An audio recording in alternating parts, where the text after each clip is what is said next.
Sanchez, could you please do roll call? Now do roll call. Sarah Clendenny, Present. Ben Mackworth, here. Fernanda Sanchez here. Chente Montalvo, Here. Nancy Soto, not here. William Morrison, not here. Benny Madera, Okay. You were very quick to say I wasn't here. I am here. It's William Morrison. Great. William did not respond, yes. Didier DeLizer, She won't be attending tonight. here. Diana Tran, Hiya. Yay. Richard Larson, not here. Annalie Har, Here. Melanie Shiflett, Here. Vicente Gonzalez, Armida Marrufo, Victor Asanedo, Here. Diego Zapata, Here.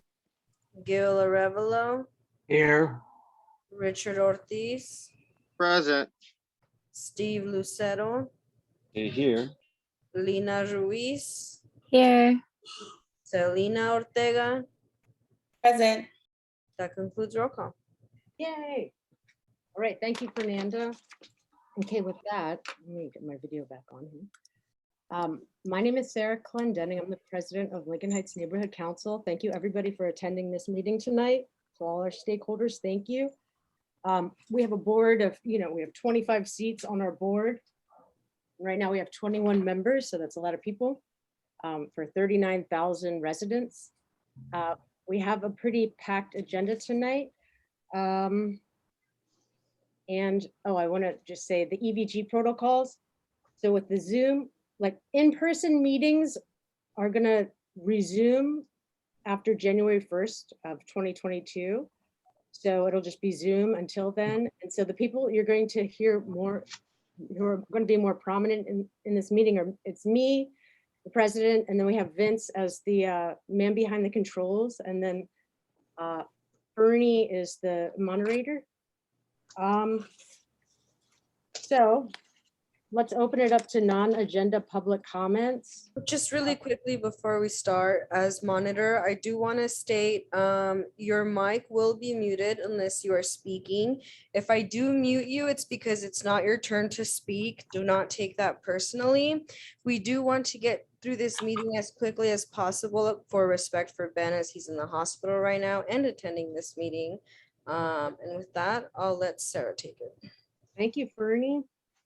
Let's open it up to non-agenda public comments. If there's anybody from the public who wants to comment on any item that's not on the agenda, you have 2 minutes to speak. Please raise your hand or press *9. Thank you. Okay, we have Jaime. Please state your name for the record. Hi, my name is Jamie. Hi, Jamie. Hi, I'm from the Reseda Neighborhood Council. How are y'all doing? Good, thank you. How are you? I'm good. I'm here because I would like to ask the Lincoln Heights Neighborhood Council to consider in the future agendizing an item on Council File 19-0603. That is the expansion of Fire District 1. I would very much like it if y'all would consider opposing it. I've been looking at maps as best as I could, and it does look like your community would be affected by it. And the reason that Reseda is opposed to it is because we are worried that it would devastate the downtown of our community from basically having anything done with affordable housing. Basically, what it would do is Fire District 1 would change the type of building codes that are allowed in those areas that are affected. For Lincoln Heights, it would be your H2 or higher height districts, and it would make building there, much, much more expensive. It would disincentivize community housing, affordable housing or social housing. It would be worse for the environment because it would essentially mandate that concrete would have to be used. And there is $600,000 in lobbyist concrete money behind the passing of this council file right now. And it seems like it's going to hit communities that are lower income and of color more so. And the whole thing that steams me about this is that they're doing it under the guise of wildfire safety. I don't know about y'all, but Reseda does not have to worry about wildfire. We barely have enough tree cover. And I feel like Lincoln Heights is probably in a similar boat. So I just would like it if you would consider filing a statement of opposition to 19-0603, which is the council file on the district, the expansion of Fire District 1. There's a really good article on Urbanize LA about it. If you Google Urbanize wood frame construction, it talks about a lot of the negatives that are inherent to this. And because of how much money is behind it, and how fearful I am about how much this will hurt Reseda, I'm trying to reach out to as many neighborhood councils as possible, especially the ones that have areas that would be affected, so that they can decide for themselves whether or not this is something that they want for their community. Because in my mind, it's going to create permanent down zoning in Reseda, because it'll essentially make it so that nothing good with regards to missing middle housing could ever happen in those districts. So thank you for your time and thank you for the work that you do serving your community. Appreciate it. Thank you, Jamie. Right. Fire District 1. Do we have any more public comments? Please press *9 or raise your hand. This is for non-agenda public comments. We have Felipe. Felipe? Hello, everybody. This is Felipe, Program Coordinator for Soledad Enrichment Action. Hello, Sarah and the rest of the team. And I just want to give my thoughts and prayers for Ben. Faithful, you're showing your faithfulness. I just can't believe I just seen you in the hospital bed, but want to thank you for your commitment to the neighborhood council. I just wanted to share on two things. First of all, just wanted to throw out there again, the pop-up vaccination clinic that we're having on Saturday from 11 to 3 o'clock at 161 South Avenue 24th. Just an invitation if you guys want to come by. We'll be there. It's going to be a vaccination clinic and also a resource fair as well. Also, we're going to be having I'm going to have like a couple of our team doing a little bit of cleanup around the city. So we're going to be quite busy at Saturday, but hopefully we'll see you guys at the vaccination pop-up. Also, I just wanted to give you guys, I want to thank you guys for just giving me the opportunity to apply for the CBO seat that is available. I've been working for Soledad Enrichment Action, also in the community of Lincoln Heights for over 4 years, doing gang intervention and also victims of crime as well, right here in the community. And I just wanted to just say that hopefully you guys will give me a chance to take the seat of CBO. And I just want to give you once again, just thank you guys for giving me at least the opportunity to apply. Cool. Thank you, Felipe. So for everybody, the vaccine clinic is tomorrow at 161 South Avenue 24. It's not tomorrow, it's Saturday. Sorry, Saturday. All right, so. Okay, we have, public comment? we have another public comment. Aline, please state your name.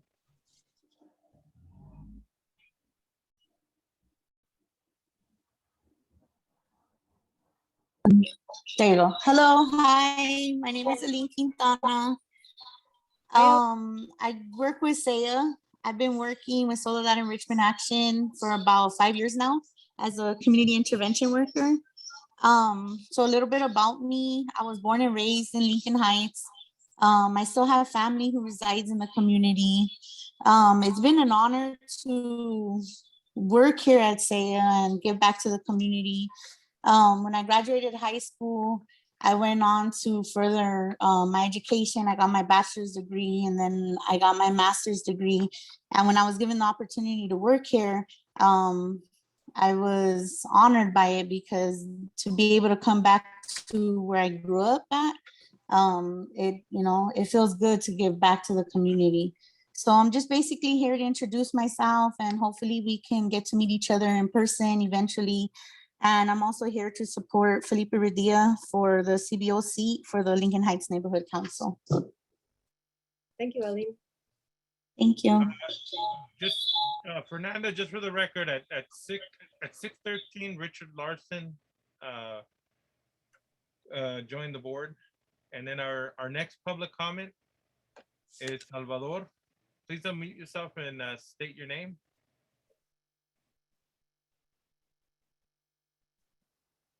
My name is Salvador Hernandez, Hi, Salvador. and I also work for Soledad Enrichment Action. I'm a CIW. I've been working here for 4 years, and I'm just here to support Felipe Radia for the CBO seat, and just just under talking about being under his leadership, the stuff that we used to do during the pandemic.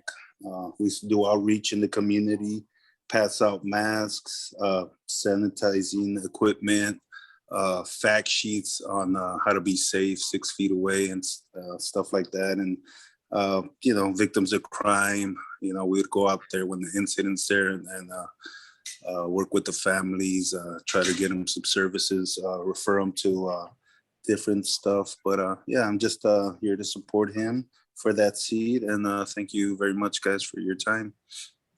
Thank you. Thank you, Salvador. Fernanda, Benny came in at 6:15, just for the record. And then public comment, Gilbert, state your name. Hi, my name is Gilbert, and I also want to introduce myself. I had the opportunity to feedback there. I had the opportunity to be an intern for CSU LA as a college student, receiving my BSW, and also had the opportunity to work here with SEA as an intern. I had the opportunity to work with clients and work side by side with the case managers here. It's been an awesome experience, and I'm also here to support SEA, not only SEA, but also here to support Felipe as the CBO Neighborhood Council. And I was also given the opportunity to work here as an employee here at SEA with Felipe as a community intervention worker. And it's been such an honor and privilege to be able to work here with the community and the youth here that are in such need. And yes, I just wanted to introduce myself as well and show support. And thank you guys for your time. Cool. Thank you. Thank you, Gilbert. I don't see any more public comment. No more public comment. So let's open it up to board member comment. Oh, wait, no, it's not board member comment. Sorry. We'll go to item 4, community and board announcements. So we'll just say, are there any community announcements? Is there anybody from the community who has an announcement? Please press *9 or raise your hand. I don't see any. Okay, so are there any board members with an announcement? Yes, William Morris.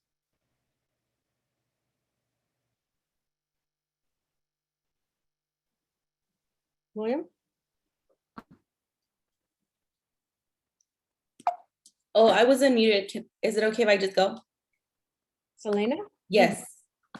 Yeah. I just wanted to announce that City and Government Liaison is going to have a meeting on the 27th of September. I wanted to know if it could be like a joint City and Government Liaison and Area 7 meeting. Okay. Areas, I mean, do we usually have area meetings? No, we usually, that's why I'm asking, because I haven't seen it be done, but there's been a recent spike in like burglaries and car theft in the immediate area. So a few I've been communicating with like other residents in the area, and I feel like a meeting is kind of overdue. We could do like a joint public programs and services, because programs kind of monitors the city services. I feel like that, like, you know, any sort of theft or something, or like burglary or anything, and that kind of affects it's like the whole corridor, right? The whole district. Yeah. But I do like the idea of the area rep meeting as a Mhm. thing. Mhm. Vince, what do you think? What do you think about this? Yeah, I think it's, or, you know, the area reps also have the power to be able to grab their local LAPD representative. Yeah, that's the goal, because we weren't able, there was an incident yesterday where we literally had and this is so sad, but we had to like chase someone down to get some equipment that was stolen from our backyard. But there was other neighbors who also had property of theirs from this person who was stealing. And this isn't the first time this has happened. It's been happening to like the same 10 houses. And we weren't able to get a hold of a senior lead officer. We weren't able to file a report online. We weren't able to get a hold of anybody over the phone. So, Okay. yeah. So you said September 27th, correct? Yeah.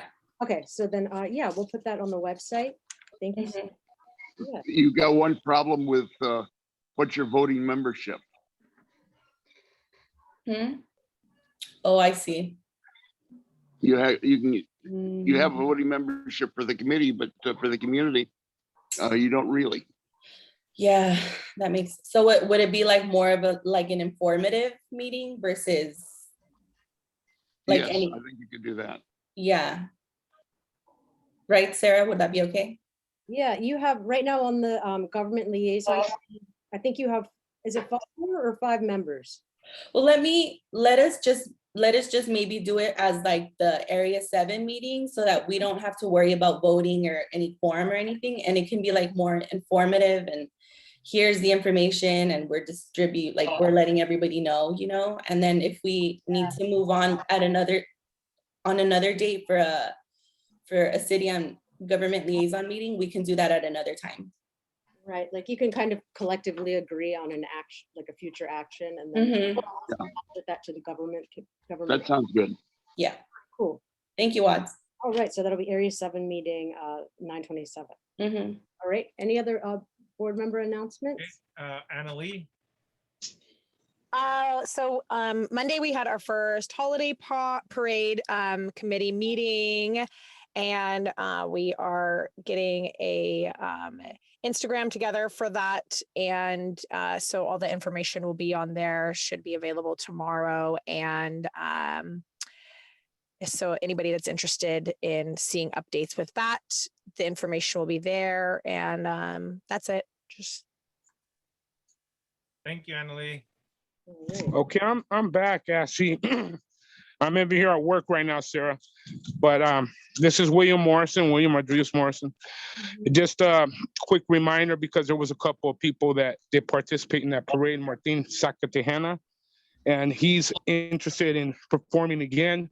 I spoke to him this morning, and unfortunately I am working tonight because I have 3 guards that did not show up. So I will not be on the meeting too long because I have to be doing patrols tonight.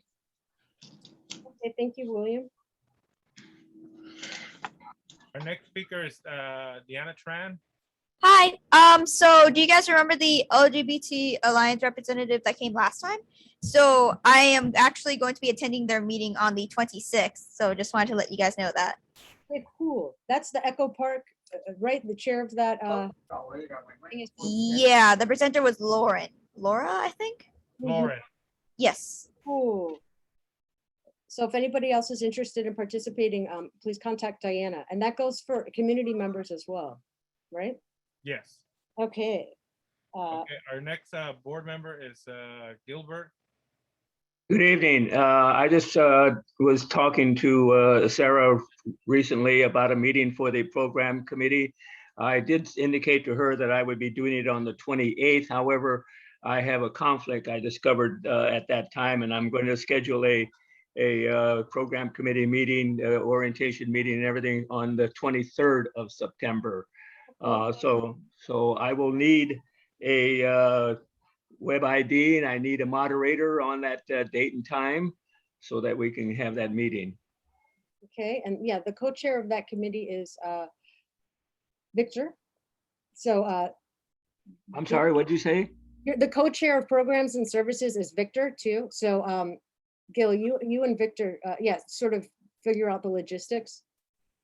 And then, yeah. I just want to, Okay. you were talking.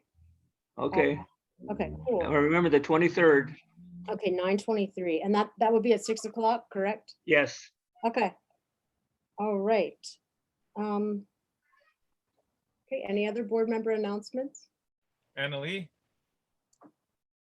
Oh, yeah, just because he was talking about programs and services, just an idea because I had a neighbor's dog that escaped. I was thinking maybe, and I know that there's been other times that there's been found dogs. Maybe that could be some kind of a program so that there's like somebody maybe that in the community that could be in like a little separate sector for lost pets or something. You know what I mean? Anyways, just an idea.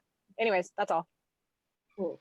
Yeah, we do have our animal services liaisons, which I know our liaisonships, it's kind of weird. I don't know if the website ever logged people in, but I think we have a good chunk. I think we have maybe 4 or 5 animal liaisons. So yeah, maybe they could figure something out. And just as a suggestion, Annalee, it can be an issue put on outreach so that we can add it to our website so that the public can submit a picture of it and we can actually post it on the website where people can either find or reunite lost pets. Okay. All right. That's a good idea. Yeah, I know. I was like, I don't know if it'll be like under the animal liaisons or programs and services. So outreach, yeah, outreach could work too. So, all right, cool. Awesome. Thank you. Thank you. I saw Selena's hand up. I don't know if it was. Okay. No, I guess there's no more board member comment. Okay, no more board member announcements. So we'll move on to we're going to the real agenda here. Committee announcements. Sorry, committee announcements. We kind of we had a little crossover, but Yeah. I'll do a pluck committee announcement. I'm the chair and then Benny is the co-chair. Benny. Is Benny here? Well, we haven't had a meeting yet, but I want to have an introduction meeting. Maybe I'll just choose the date right now.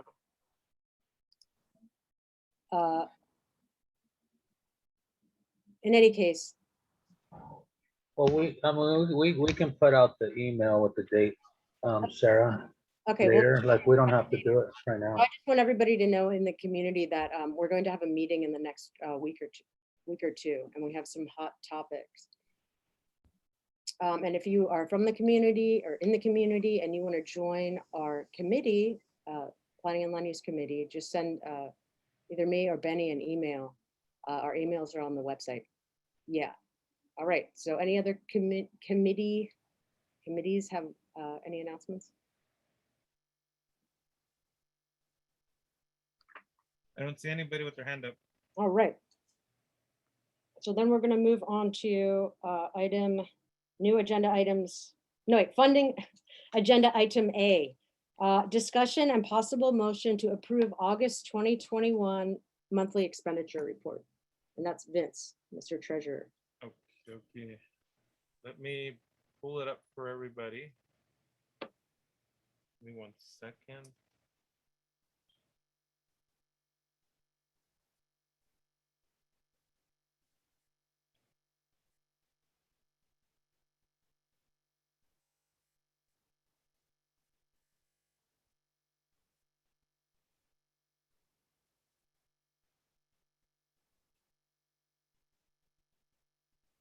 Okay, for some reason it's taken a very long time to upload, but here, there it is. Okay, I'm gonna put it up. It's a very short MER. Let me put it up. There we go. Can everyone see it? Yes. Okay.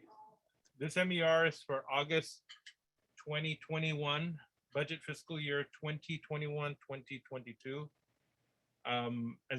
We currently haven't spent anything, so our budget is put in place. It was approved. And currently right now we have $42,000, but as you can tell, we haven't spent anything on office expenditures or nothing. We're still waiting for the bank cards to come.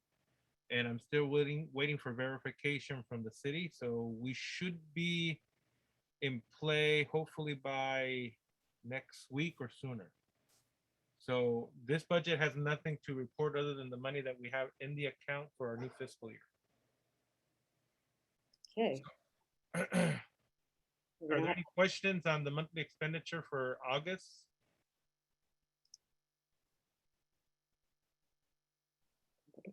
I don't see any. Okay, we still have some pending items, right? Yeah, the website and stuff like that. I guess they would be on the next one.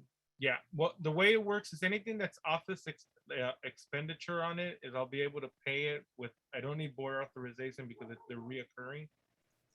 But if we approve something like something new, like the PO boxes that we approved already, those automatically can be purchased already. Once I get the card, I'll start to make the motion of getting everyone together so we can get all the contracts ready with the city and then start to do the purchasing and closing of anything we need to close. Gilbert? Yes, I was wondering about our storage. Has it ever been worked out? Yeah, it's being Paying the storage in a new contract and all? It's currently being worked out right now. We're still waiting for the bank card to come in the bank card's name. One is in mine and the other one's in Fernandez. So they're moving like snails in the city right now. But once we get it, we'll have to do, the inventory check and then also to pay. Right now we're doing proxy pay with the city. So the city's paying the storage. So it's current. And I think right now I just received an email from Monica that we need to pay this month. So I'm hoping the card comes so I can be able to pay it myself. All right, cool. So do we have to motion to approve this? Yeah, this is a funding item. All right. Give me 1 second. For some reason, this thing booted me out. Let me just bring up the funding item.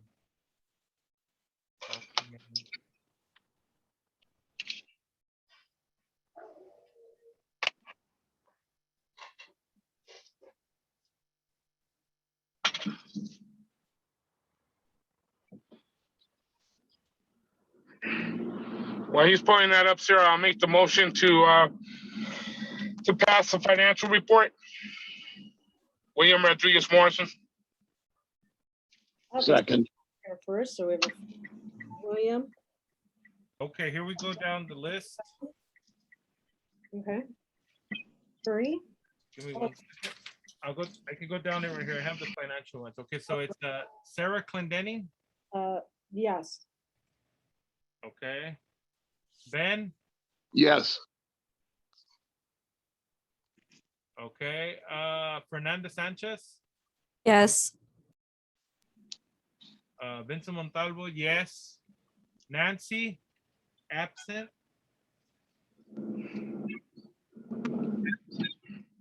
Okay. William Morris.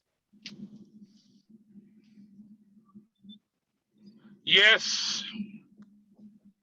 Okay. Benny Madera. Yes.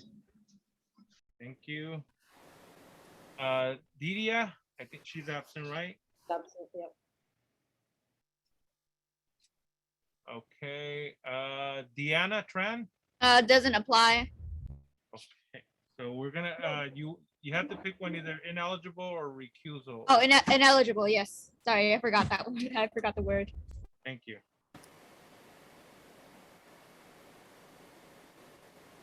Okay.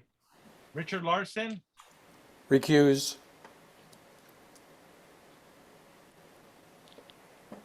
Okay. Anna Lee. Yes. Thank you. Melanie. Yes. Thank you. Vicente is absent. Okay. Armida Marufo, absent. Victor Lonzo.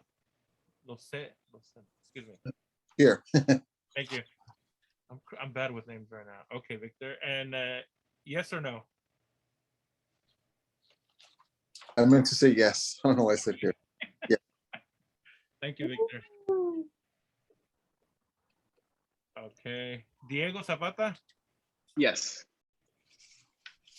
Thank you. And then we have Gil. Yes. Thank you. Okay, Richard Ortiz. Sí. Thank you.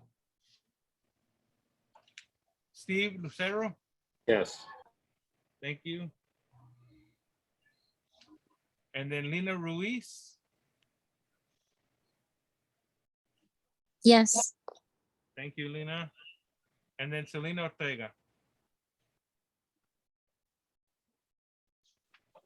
Yes. Thank you. Motion passes. All right, motion carries.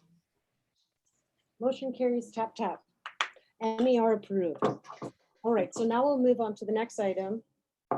New agenda item A, announcement of 4 open Lincoln Heights Neighborhood Council positions as of September 2nd, I guess. Yeah, 2021. Business rep, community-based organization rep, area 4 resident rep, and area 7 resident rep. I'm announcing that those positions are open, and we have a supporting document on our website under agendas that has the maps and the criteria for stakeholdership. All right, so anybody from the community, just, yeah, check that out. So we're going to move on to the next item, item B, new agenda items. Motion to approve all applications received for open seats between September 2nd to September 16th, 2021. Secretary and Treasurer, do we have any applications for any seats? Let me see. I think there was only the one for Felipe, right? Felipe? This is for the open seats, right? All open seats. Yeah, can you look at your email and see? Yeah. I believe there is one more, actually. 1 second. Yeah, I was checking my email right now. I didn't see it. Joanna sent in a community, hold on, for CEO. Don't have this. Okay, is Joanna here in the participants? I did not see her. So Fernie, you have the application at hand? Okay. And I received inquiries, but no applications yet, besides Joanna. Okay, so Joanna, if you're here, raise your hand. I believe this is her. Give me 1 second. Okay. So far we have Felipe and Joanna. Hello, yes, Okay. I am here. Oh, hey, Joanna. All Hi, right. everybody. Hey, so Yes. we've received 2 applications. Ernie or Vince, do you want to take over here? Let me see. Okay, the applications. Now we have, let me see. I only have one. Can someone send me the other one? I don't have her application. 1 second. We have hers and Felipe's, right? Yeah. And don't screen share it because it has. Yeah, no screen sharing. Okay, well, if those are the only 2 we have, then I have those. I can get it later. So Felipe and Joe, right now, this is the point where you can give a short intro for the board to see. And these are 2 separate seats, right? That's what I wanted to check. Joanna's running for, what is Joe running for? Joanna's running for CBO. I think they're both the same position. Okay, and we only have 1 seat, right? Yes. Okay, so you can make an introduction about yourselves. If you can keep it to 2 minutes. Okay, well, should we start with Felipe since he was the first applicant? Yes. Okay, Felipe, I'm gonna unmute you.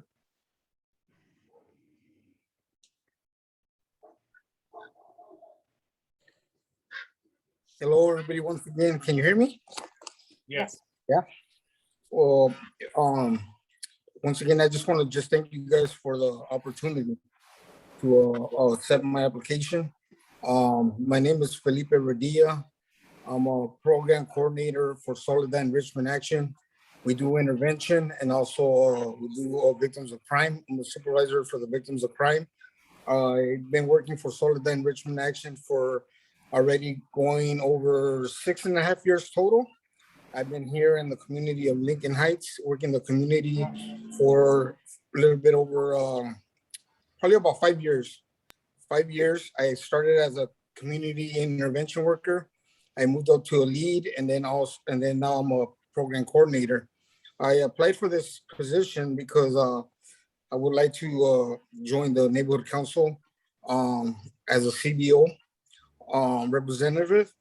I've been connecting with the community for many years, those 5 years, and doing a lot of community events, community outreaches.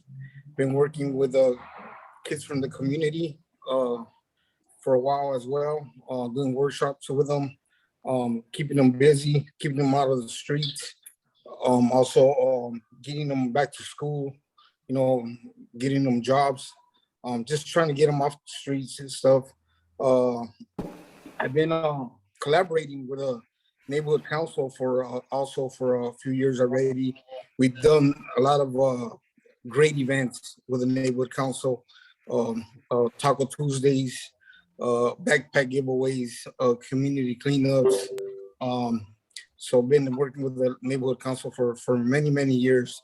And the reason why I applied is because I seen that there was a seat open, and I know there's a need. There's a need for a CBO to represent in the neighborhood council, and I'm just I applied, and I would like to if it's the will of God, if I could get that position, I would be honored to work side by side with the Lincoln Heights Neighborhood Council.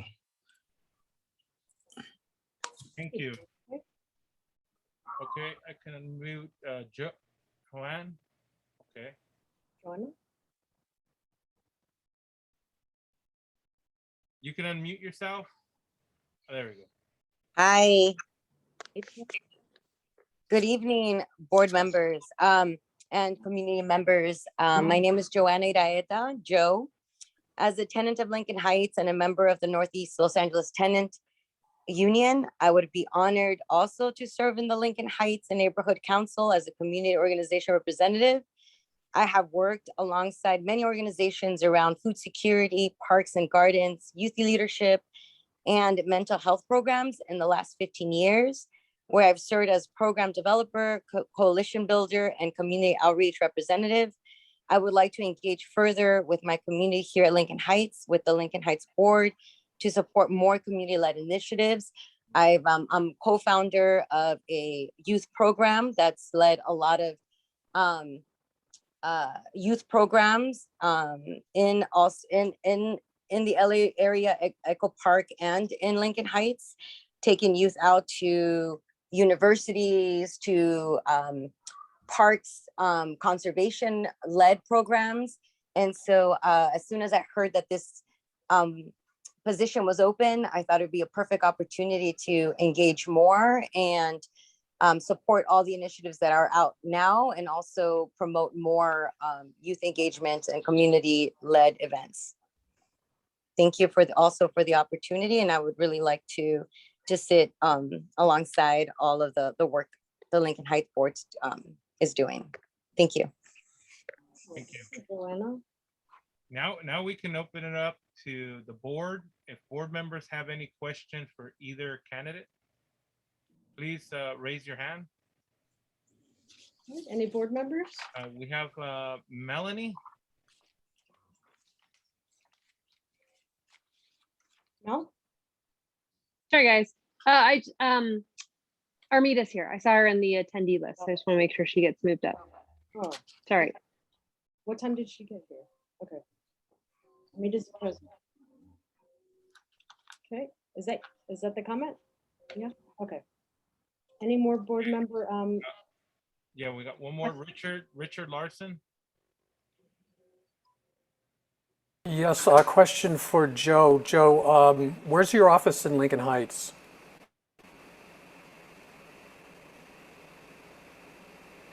Am I unmuted?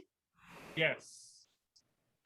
We are based off of a community center in Cypress Park. So we go into different locations around the neighborhood. But you don't, do you have an official business location in Lincoln Heights where you get official mail and all that? No. that I know of. Yes, there's the Lincoln Heights Tenants Union, which is that's the branch. And that would be Yes, that is the branch where it goes to, yes. Griffin Avenue. So that's one of the requirements for this position. Yeah, and I have some address. So as I understand it, this person is not qualified.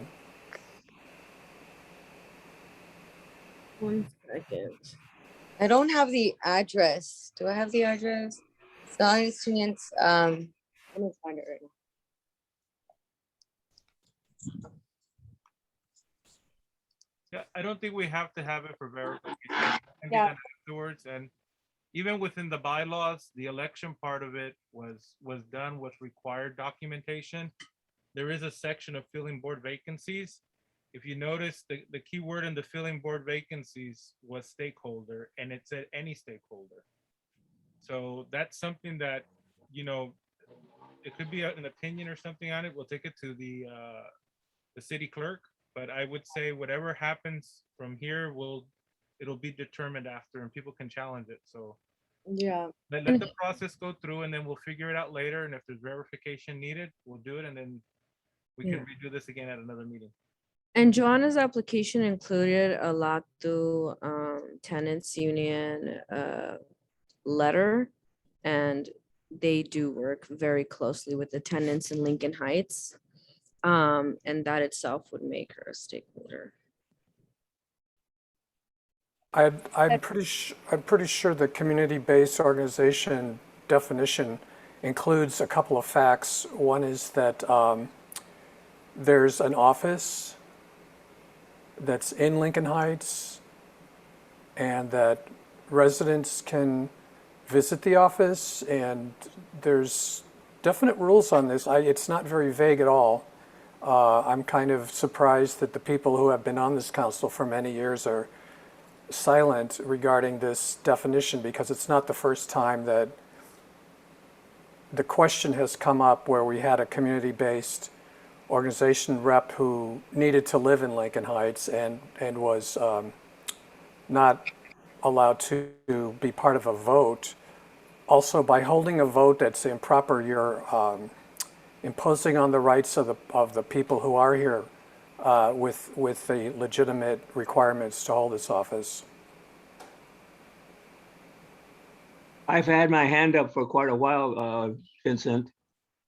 Sorry, we had board members commenting multiple times. Gil, 1 second. Yeah, Richard, you're quoting the elections part of the bylaws. The actual vacancies part, section 6 says, a vacancy on the board shall be filled by a procedure.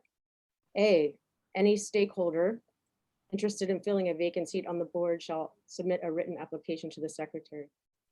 B, the secretary shall then ensure the matters placed on the agenda for the next regular meeting of the board. C, the board shall vote on the application at the meeting. If multiple applications have been submitted, the candidate with the most votes wins. So yeah, it's a vacancy filling, and it says any stakeholder. But regardless, it does have an address. So we're going to proceed with this. Let's keep it going with board member questions. The requirements don't change, though. You're you know what? I just read you the yeah. I just read you the part of the bylaws. So we don't want to go back and forth for the sake of the people. So we're going to proceed. I'm going to take the next board member comment on this item. May I speak? In the bylaws, there's a requirement for. Excuse me, you're muting me when we're discussing something, and I have. You're not the being floor. recognized to speak, Richard. I already was recognized to speak, and I'm finishing my statement. Second, and if you proceed. Under the representative requirements for this seat is a requirement that the stakeholder must either be the head. You're out of order. All right, Richard has been removed from this meeting. Okay, just so that everyone knows right now, if we have everyone muted, and so that it doesn't keep going on that we have mute, please only speak when recognized by the chair. If not, then I'll have to take the power away of people to mute and unmute themselves, and we'll have to control it straight from here. So I'm hoping we don't have to do that. and we can move on. And the next speaker is Gil. Under the laws of the department, it's a physical presence in Lincoln. Richard, I'm gonna read the code of conduct on you. As of right now, you're obstructing the council business. Consider this your first official warning. You will be receiving it in writing. Any action that you continue on with here is disruptive behavior. I'd like a response on my question, though. Nobody has a response. That's not you didn't call a point of order, and if you did, you have. That's not a point of order either. You know what? We've already given you one warning. Secretary Sanchez, can you please note, he has one. Noted. Okay, thank you. So we're gonna proceed with Gil's comment. Gil Arevalo? Yes, good evening. I just want to remind everybody, we have two candidates for the same position, and when that happens, the applicants are notified that there is two persons for the position. You can continue with asking your questions and everything else like that, but the actual election will be held at the next board meeting. When there's two applicants for a position, then the actual election is held at the next board meeting.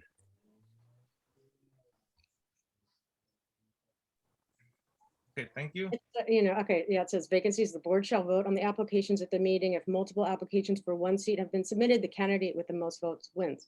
Tied votes shall be resolved via the city clerk. D, when a vacant seat is filled by the aforementioned process, that seat shall be filled only until the next general election is held to fill all seats on the board. No event shall a vacant seat be filled where the election to fill all seats on the board is scheduled within 120 days. Yeah, so that means that you only occupy the seat until the next election. So Gil, sorry. No, that's in our bylaws. That's incorrect. I'm reading the bylaws right now. Richard, that's your Vince, can you just we have a lot of items on the agenda. So Richard just interjected again. So Okay, so just a reminder, everyone has a right to contest the bylaws or interpret them the way they need to. We have a done rep that will help us with it, so that we don't disrupt the meeting again. We can move on the process. People can still ask their questions. And I know that Gil was the last one. Is there any other board member that has a question for any one of the applicants? Okay. Okay, not seeing any here in the board anymore. Oh, hold on. We got Deanna Tran. Yeah, can I ask most of them what inspired them to get involved in the community? Felipe, you want to go first on that one? Sure, can you guys hear me? Yes. You know what, as a community-based organization, program coordinator, I spend like most of my days right here in the city of Lincoln Heights. I worked a lot with the Lincoln Heights neighborhood council, different events. I seen the need. I seen the need from the old neighborhood council meetings, that there was a big need in filling out the seats. So this time when I logged in and I noticed that the CBO position was open, I wanted to apply. I want to do the most for the community of Lincoln Heights. I've done many events. I'm involved with the clergy. We have a clergy group right here in the city of Lincoln Heights. I'm very involved in the East Lake Juvenile Hall area. Been working a lot with the side by side by the commissioners of probation, just to get into the East Lake Juvenile Hall. And I do a lot. I see a big need in the city of Lincoln Heights. I see a great need to work side by side with the Lincoln Heights Neighborhood Council. And I see the things that you guys are involved in, the planning and everything else. I'm a team player. I love to connect. I love to work side by side with different organizations. I've been working a lot with Almo Services that do prevention right here in the city of Lincoln Heights. I collaborate a lot with the Boys and Girls Club. We have a great clergy team that gets involved in many activities, including our Lincoln Heights peace marches. Not only that, I know that the neighborhood council is very involved in the Christmas parade. I've been involved also working side by side with the Lincoln Heights Neighborhood Council also on the Christmas parades and many events. So I just seen the need, I seen the need. I saw that there was a seat open. I said, why not apply? Why not apply and get a little bit closer with the Lincoln Heights Neighborhood Council? Thank you, Felipe. Joe, would you like to respond to the question? Yeah, let's just give them here, maybe like 1 minute. Joe? Sure. Am I unmuted? Yes. Yes, thank you for that question. I'm a strong believer in education. I'm an educator. I hold a master's in education. I've led a lot of different initiatives around creating connections between youth and the outdoors and conservation. I have also connected a lot of different community organizations around food distribution and as well as also in organizing around tenants' security and safety. And so I've been doing organizing since I was 18, 17, when I felt like that was, organizing community, informing community, building families, building networks was the way to combat a lot of the insecurities and systems, broken systems that affect our communities. And so living in Happy Valley being an area that's been long neglected. I've been working with the Happy Valley youth here. And so just like Felipe was saying, I really would like to participate more and create more initiatives that support arts and just more connection to the flora and fauna that strives here. And so I've also worked with a lot of indigenous communities here on the land as well.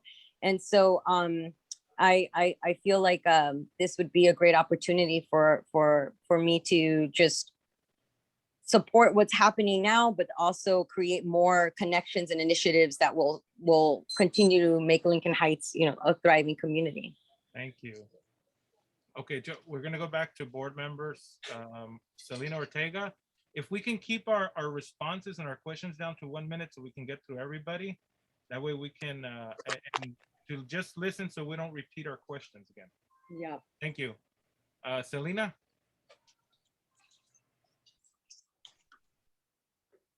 Selena? Hello? Yeah. Okay, I think Armita's on the attendee side. I'm sorry, this isn't related to what we're doing, but. Okay, got it. Thank you, Selena. Got her back on. Okay, I got her from. Board member questions. I'll remember to kind of repeat other people's questions. Our next one is William Morris. Okay, William?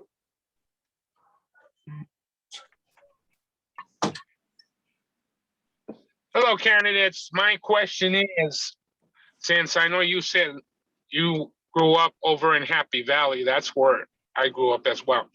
Now, I know Saya very well as well, but I never really heard of your group before.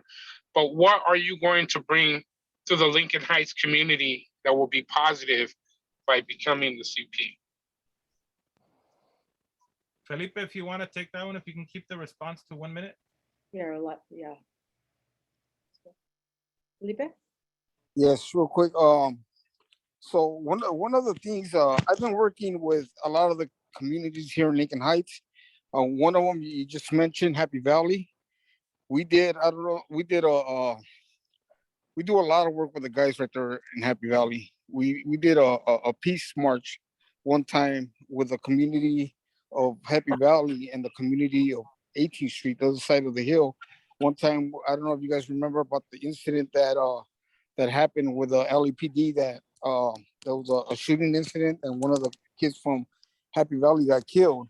But we did a big event to and made it a peace effort between both neighborhoods, and we were able to bring a peace march that started on one side of the hill all the way to the Happy Valley side of the hill. So we do a lot. There's a few mothers that have lost loved ones in that area, and every Mother's Day, what we do is that we take a dinner for mothers that have lost loved ones, and there's a couple of them out there in Lincoln, in the Happy Valley community that we involved in that Mother's Day event. Thank you, Philip. Right, thank you. Joe, can you, if you want to answer it? I got a timer going, so, all right, 1 minute, Joe. Yeah, sure. I think one of the things that I would like to work more with Lincoln Heights High School and introduce and support their arts program and their STEM program. And so I as a educator, I would love to bring more in programs. I know that there's a need for supporting the youth, giving them the possibilities to continue and the passions that they're into. And so I think I've created different programs in different communities that support having them go higher education or support entrepreneurship or support or support arts and dance programs.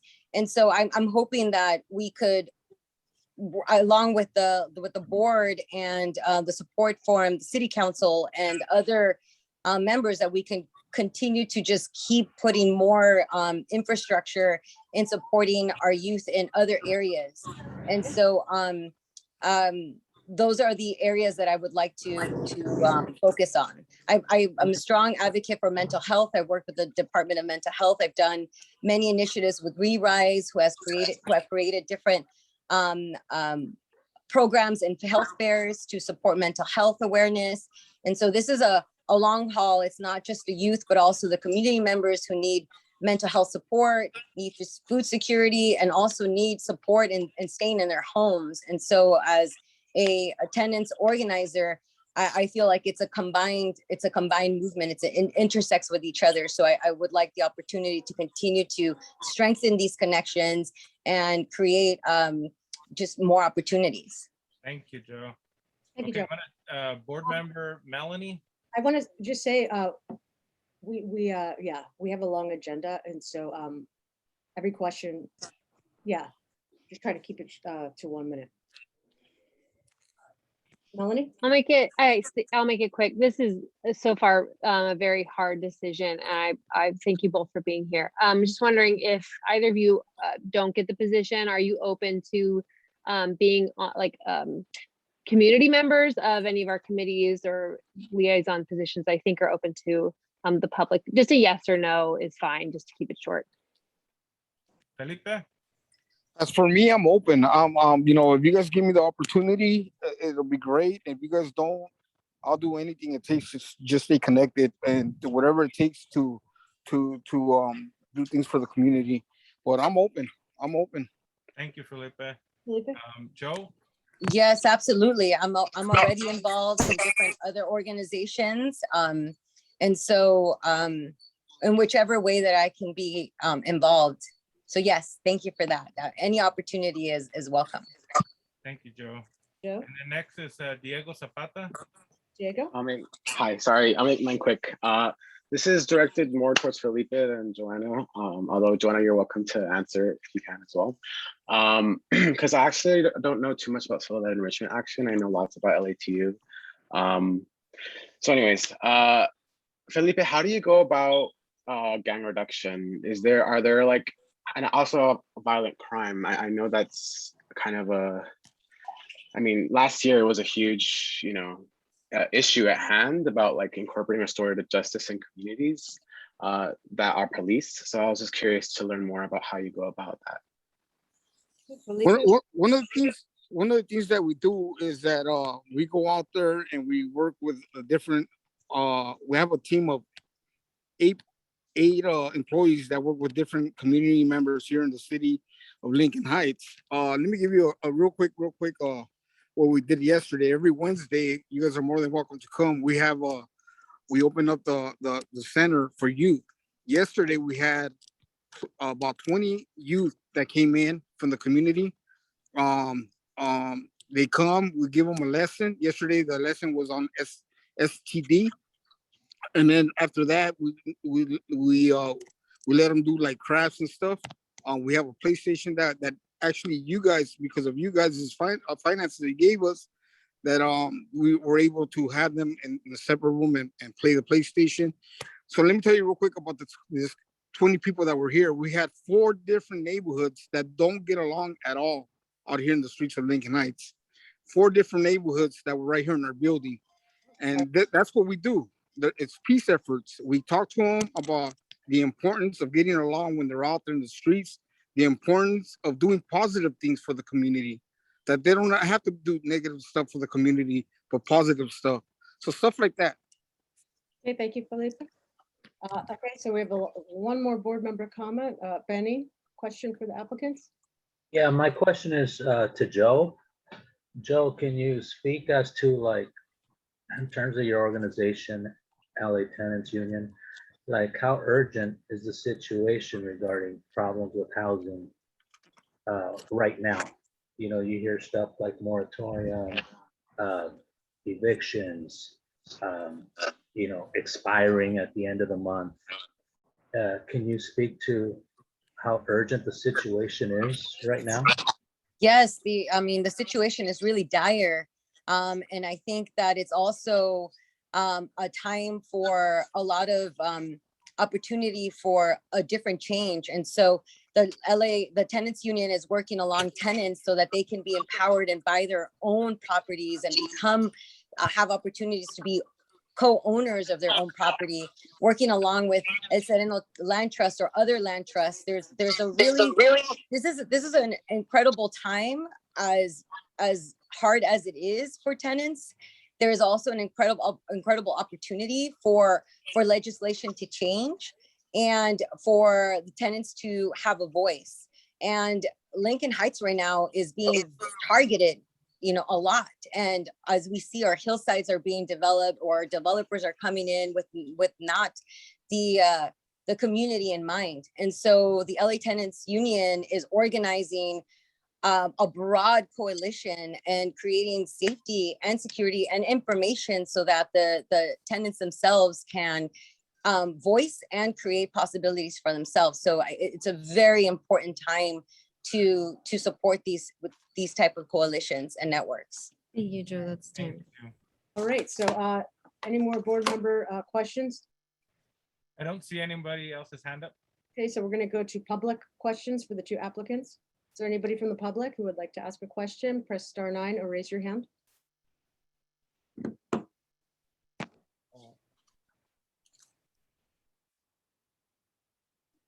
Anybody, Vince?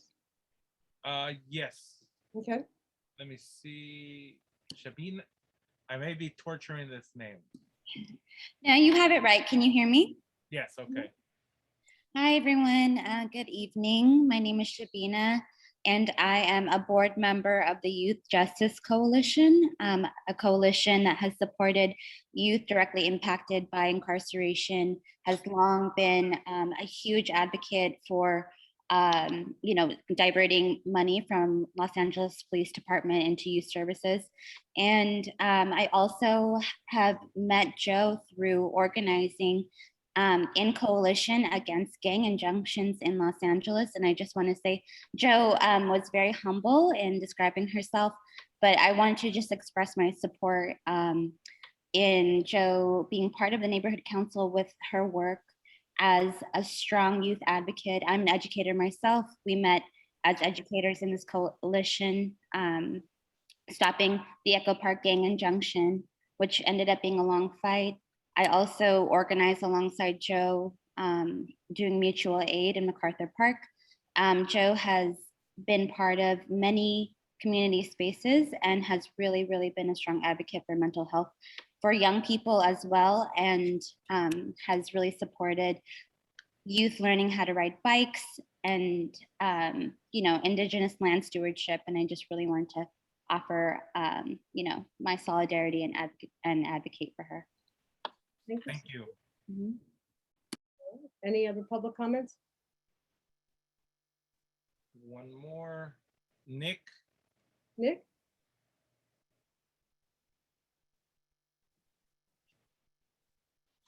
Nick, Nick?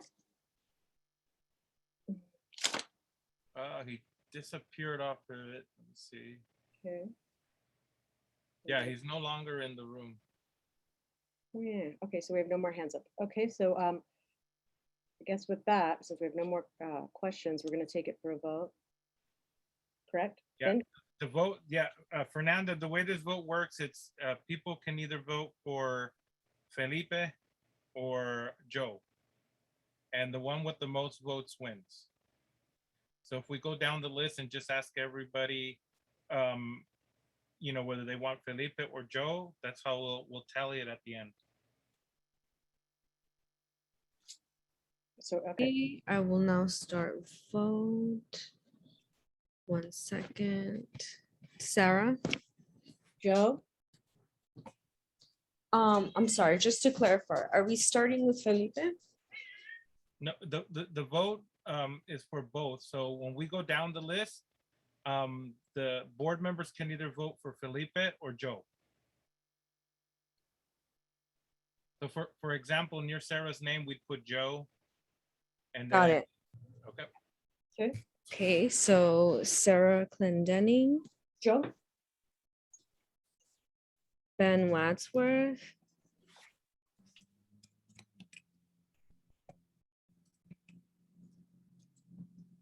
Ben. He's in the hospital, so. Fernanda, Joe. Vincent. Joe.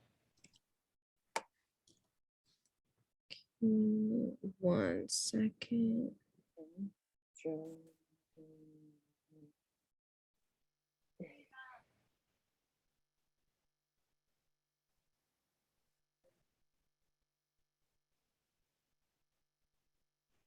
Okay. 1 sec. I'm sorry. The agenda. I got a paper tally here going. You want me to do it because I can use the MER one? Yeah, while I pull that one up again, for some reason it's not. Okay. Let's just continue. I can do it real fast right here for all of us right now. And I'll give you everyone the tally, okay? Thank you. Let's go. Okay. Give me 1 second. Okay, Sarah? Joe. Okay, Ben? I'll skip him for now and then I'll try him at the end. Fernanda? Joe. Okay. Vincent Montalvo, Joe. 1 second. Okay. Nancy's absent. William Morris. Okay. Benny Madera. Benny? Benny? Hold on, let me see if I. Okay, so yeah, I wasn't able to unmute. Now I am. Joe? Okay. Delilah is absent. Deanna? Diana?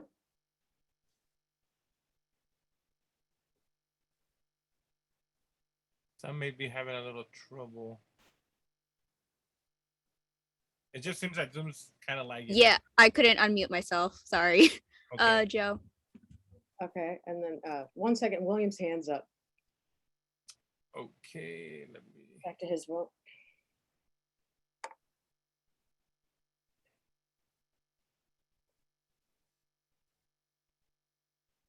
You guys got me muted. So which applicant do you vote for, William? Okay, can you hear me now? Yes, I'm voting for Joe. Okay. Joe. Thank you. Thank you. Okay, let me go down. Richard Larson. He was removed from the meeting. Okay. Let me go down. Anna Lee. Joe.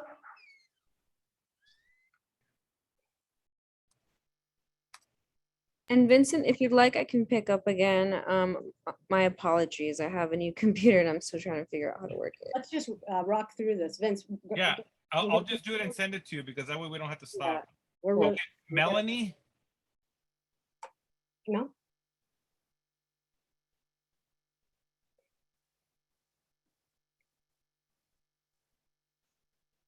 People having Thanks, issues. Judge. Yeah. Yeah, we can't unmute ourselves. Joe, thanks for being here, Felipe. I hope you continue to serve the community alongside us. Okay, thank you, Mel. okay, Vicente's not here. Armita's not here. Armida's Oh, not she here. is here. She is here. Armita? Is she? I thought She was I late. don't see her in the panelists. Okay, let's go back here. Doodaloo. Okay, she's not in attendees either, so she's not here. Victor, Victor? Felipe. Okay. okay, Diego, Okay, cool. Joe. thank you, Diego. Gil,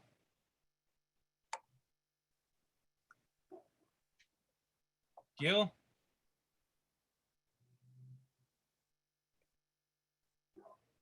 Gil, This is, yeah.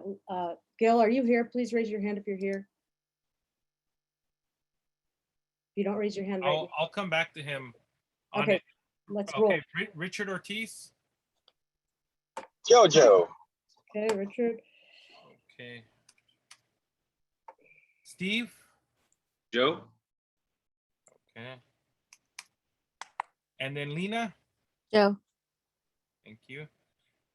Okay. And then Selena.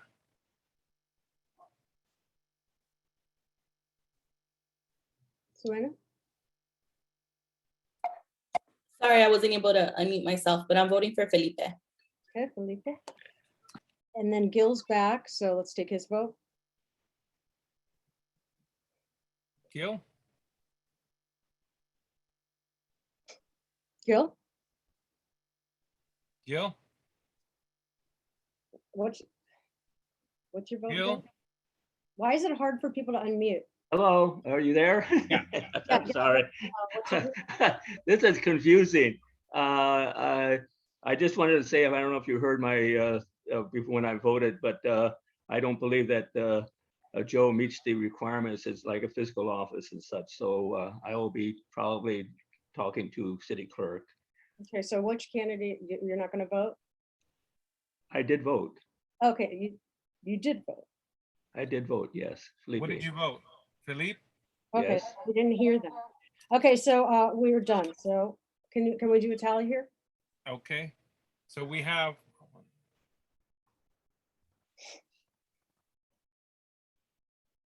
3 Felipe. there's 12 for Joe and 4 for Philippe. 1, 2, 3, 4, 5, 6, 7, 8, 9, 10, 11, 12. I have 13 for Joe. Sorry. 13? And 3 for Felipe. Did you get Diana? Diana, Selena, Lena, Steve, Richard, Diego? Yeah, Melanie, it's Emily. 13 for Joe and Yeah. 3 for Philippe, right? Yeah, okay, yeah, so motion carries. Joe is the new CBO for LHNC. Motion carries. Welcome to the board, Joe. And you could actually stay on to the meeting. You just can't vote on any funding items. Okay, And then we'll make sure to get a packet out to you so you can start the board training. all right, rock and roll. So I'm gonna move her over to panelists if she'd like to stay. Okay, so I'm gonna add her as a, for the attendance. Or whatever. Sure. All right, so we're gonna move on to the next item. Yeah, so I have to make a motion real quick. I move to omit the last item number K, because the presenters were unable to make it tonight. So I want to table that for the next meeting. Does anybody oppose? No. No, okay, so that item will be omitted. Tabled. Okay, so next item. C, discussion and possible action on the creation of an LHNC phone message hotline. This is not a funding item, it's like a free hotline. We could figure out the logistics for it, but most of the NCs have one. I think Arroyo Seco has one. It's like 323-666 ASNC or something. But it would probably be a VoIP hotline where we could all kind of access just the messages. Like it could have an outgoing message, and it would just be like sort of a bank of community messages.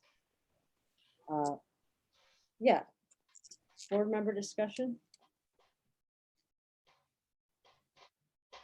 Any board member comments on this hotline?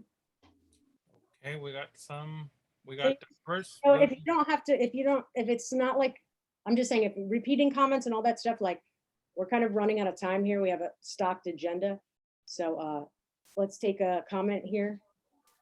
Okay, William Morris. William?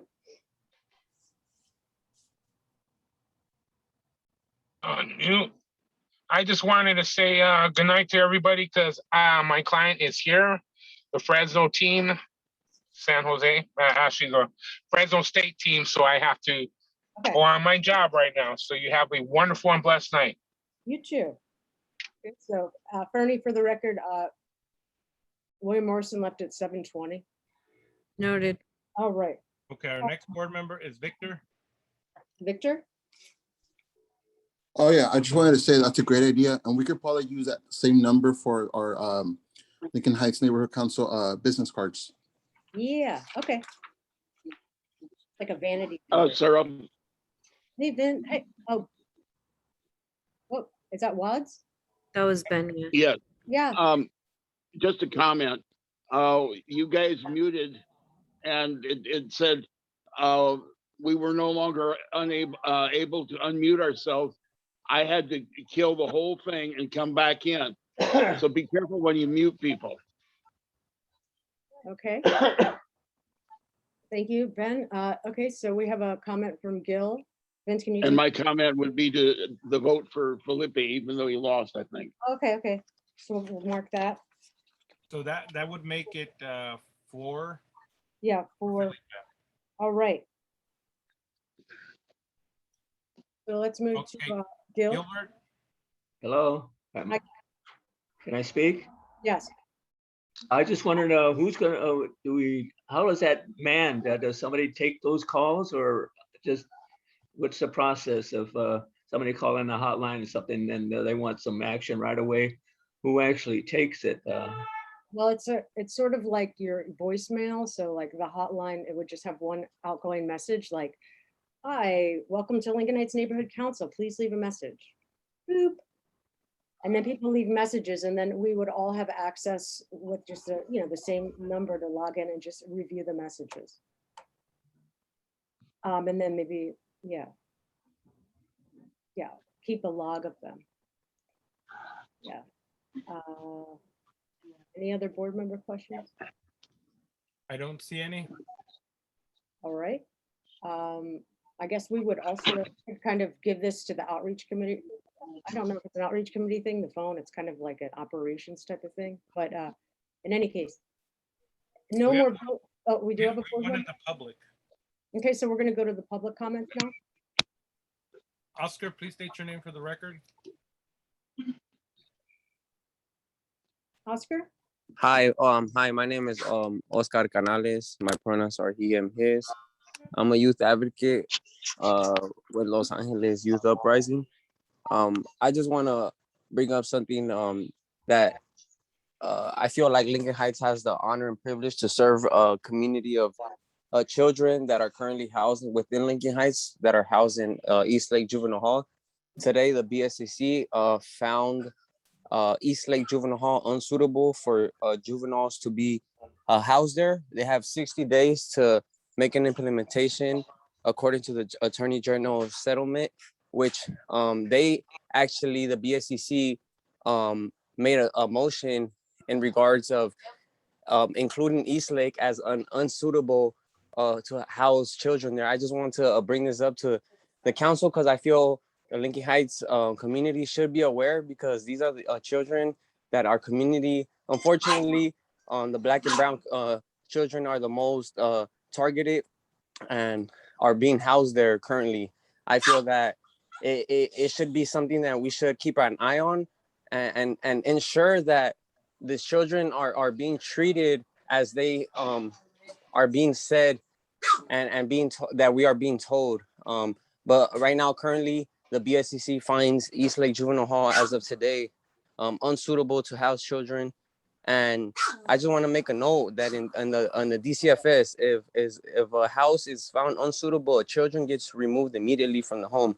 So I feel like this should be not taken swept under the rug, but we should feel the community should be known about this because it is in Lincoln Heights, and it's not suitable for children to be there currently. Thank you for your time. I really appreciate it. I just want to also uplift like all the demands of the community of public land to be made for the public, for usage, for the children. And, thank you so much. I really appreciate it for the time. Thank you, Oscar. Yeah, thank you. Yeah, we have unrepresented populations. We have William Mead, we have East Lake Juvenile Hall, and then we have Ramona Gardens, which is totally not represented. There are a lot of kids at East Lake that are stakeholders. They don't have a platform. Yeah, we need to get involved. Any other public comments on this item about a hotline? Nope, there's none on. Okay, so we're just gonna, can we get a motion? I'd like to make a motion for the creation of you're calling it just the Lincoln Heights phone message hotline, right? Party line. Yeah, it's just a hotline. Hotline. Okay. I'd like to make a motion for the creation of the Lincoln Heights phone message hotline. I second that motion. Oh. So Victor seconds. Mm-hmm. I don't think, board discussion, I don't think we have any. Since we already did that. Okay, Yeah. and then public comment we took already. Yeah, so let's take it for a vote. Yep. We can do this kind of quickly, just with last name. Yes or no? I'll start the vote. Clendenning, Yes. Wadsworth, Sanchez, yes. Montalvo, Yes. Madera, Yes. Fran, Yes. Har, Yes. Shiflet, Yes. Asanedo, Yes. Zapata, Yes. Arevalo, Yes. I Ortiz, think- Richard Ortiz? Yes. All right. Lucero, Yes. Ruiz, Lena? yes. Yes. Ortega, Yes. it's unanimous, motion carries. Motion carries. All right, next we're going to go to the next item about, let's see, D, a discussion and possible action on appointment of Government Liaison Committee co-chair. Selena Ortega is the president or the chair of the Government Liaison Committee. Vince, is this something, should I appoint somebody or should Selena just appoint somebody? Is this item? Well, I mean, you can appoint somebody, or if there's someone the president can also ask if there's interest, if somebody has interest in joining it. Okay, so if anybody wants to know, yeah, Government Liaison Committee, I'm seeking to appoint a co-chair. The chair is Selena. You're kind of the go-to to all of our elected public officials, sort of the catalyst, Is there anybody who would like to do this job? Please raise your hand if you would like to be appointed as co-chair. Cricket, cricket, cricket, cricket, cricket. Anybody? No? I don't see any. We have no hands up, so I'm gonna sort of skip this item, right? Omit it because of, I'm gonna kind of leave it to the committee, right? Yeah, no, yeah, and if anybody on the board, is thinking about it, maybe look at your schedule and see if you don't have time, because it is an important position. Super and important. I know Selena would need help in it, so think about it, because it's important to learn and engage with your elected officials. But also too, this we can also have stakeholders. So if there's anybody in the public that wishes to become a board on there, yeah, they can participate, stakeholders too, and they go through the same process of being appointed to the committee. All right, so we're gonna move on to the next item then. We don't have to vote, right? No. No. Okay, so discussion and possible action on the creation of a sustainability ad hoc committee. So this will be an ad hoc committee. We don't have to change our bylaws or anything. This will be a committee sort of set up for land justice. Usually that falls under the jurisdiction of Planning and Land Use Committee, but Planning and Land Use Committee is kind of swamped with city planning cases with new development. And I feel that this would be a good ad hoc committee because it also involves community organizing. For instance, yeah, with just a lot of the issues that are happening now. Before we discuss, I'll make the motion to do it so we can open it up to board discussion. I'll make a motion for the creation of the Sustainable Ad Hoc Committee. Is there a second? Yeah. Diego seconds. And then Sarah, you can open it up to board discussion. I'm gonna open it up to board member discussion. Any board members have any comments We about have it? Diego Zapata. Hey, Diego? Yeah, I would also like to add that a sustainability ad hoc committee for our council should also very much center the needs of our underserved constituents, particularly the low income, working class, POC community members of Lincoln Heights who are disproportionately being impacted by legacies of environmental injustice, particularly along the Los Angeles River, the Arroyo Seco.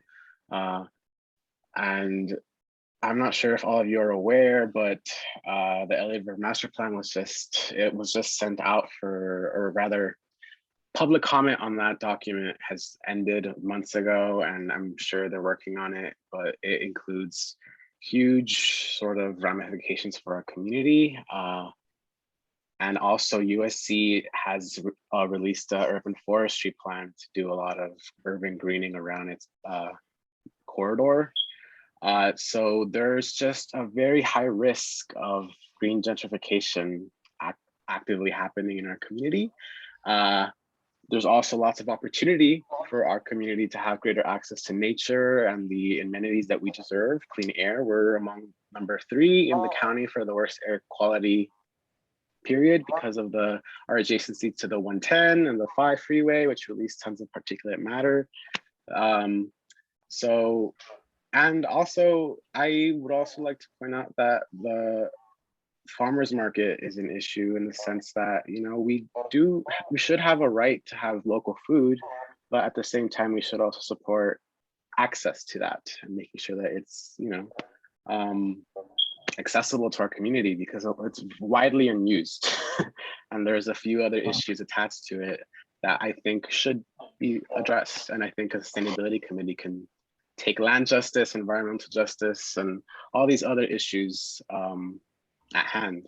You know, it's one of the committees that I think can be action oriented and serve the public more directly. Anyways, so my thought. It's sort of like an umbrella organization for all the liaisons, you know, that kind of report directly to the cities, you know, because they're so disconnected. But yeah, it will be a really good committee, active. Thank you, Diego. Any other board member comments on this new ad hoc committee? I have a comment. I think it's a great idea. The only thing is, the more I look at it, not only from the city level, but the state and federal level, when we're using like key terms like sustainability is unaffordable for the average person right now. And I think that's something we might want to look in. I mean, I wouldn't mind if it gets approved tonight for sustainability ad hoc committee, but I think to make our stance stronger and just echoing what Diego was saying, is some of these key terms that we're using, we're promoting and branding it. And the city has a sustainable plan that's really green gentrification.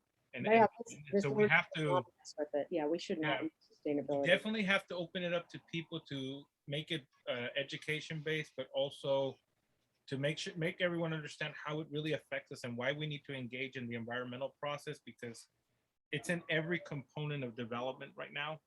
And you could see, like Diego was mentioning, from the river to even the water wheel to G1, G2, Paseo del Rio projects, these are all green gentrification.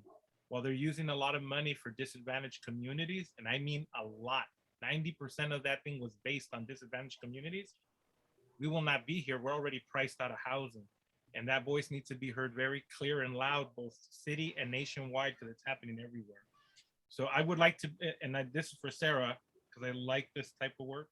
So I would like for her to consider either putting me as co-chair or chair to it. So I'll Can throw I my- move, can I move to appoint a chair and co-chair right now? No, let's create, but I'm just throwing it out there. Think about this. Yeah, this is a really good one because it's like with so much of this greenwashing, for instance, we have the $18 million renovation at Lincoln Park, right? But then again, like 100 years ago, they ran the Arroyo, the Posa, whatever, the river that goes down to Hazard and feeds Lincoln Park. They ran it straight into the sewer that goes into the LA River. The, you know, waterway under Charlotte Street Bridge next to Bravo, you know, it's all dried up. And they were supposed to fix the riparian, you know, biological biosphere. Never did. But that's public land. When USC got that property over on Norfolk Street, they did not acquire the waterway there. So we have to make sure that like some justice is had, because that, you know, water fed the growth of our communities for, for since the beginning of time. So yeah, let's wait on appointing people. And any other board member comments on this proposition? We got Victor. Victor? I think we have someone on the attendee side. Yeah, I just moved them over. It was Okay, Thank that's all. Okay. One comment real quick regarding what Vince said about the word choice. Instead of sustainability, we can use something like environmental equitable committee. Like EQ? Yeah, the EQ settings. Well, let's all brainstorm and then, you know, touch base in the future. But yeah, this will be a radical ad hoc. I think it's really important. Just a note, even if we vote for it tonight under sustainability, we can change it through the committee. And Okay. Our general board to just rechange the name. So I think let's think on it, because I think it's going to be important, because I think it's a good foundation for Lincoln Heights and its residents. All right. So any other board member comments to contribute towards this discussion right now on this item? I don't see any more hands. Okay, let's move to public comments. And I want to mention the public is also invited to join this, or any committee that we have. We have like, you know, I think maybe 5 or 6 public seats. I'm not seeing any. Okay, no, so let's take it to a vote. Bernie? So we have a motion, we have a first and a second, right? So the first was Vince, the second was Diego. Let's rock and roll. Right, I'll do this quickly again. Clendenning, Yes. Wadsworth, Abstain. Sanchez, yes. Montalvo, Yes. Madera, Yes. Tran, Yes. Har, Yes. Shiflet, Yes. Asanedo, Yes. Zapata, Yes. Arevalo, Ortiz, Lucero, Yes. Ruiz, Yes. Okay. Okay, and then back to is Gil, Gil? Please raise your hand if you're present or speak. I don't see him. Okay, so well, motion, you know, we have one abstain. Sorry. one abstain. I didn't hear Selena. Yes. Okay. Thank you. Motion carries. Okay, motion carries. Okay, now we're going to move on to the next item.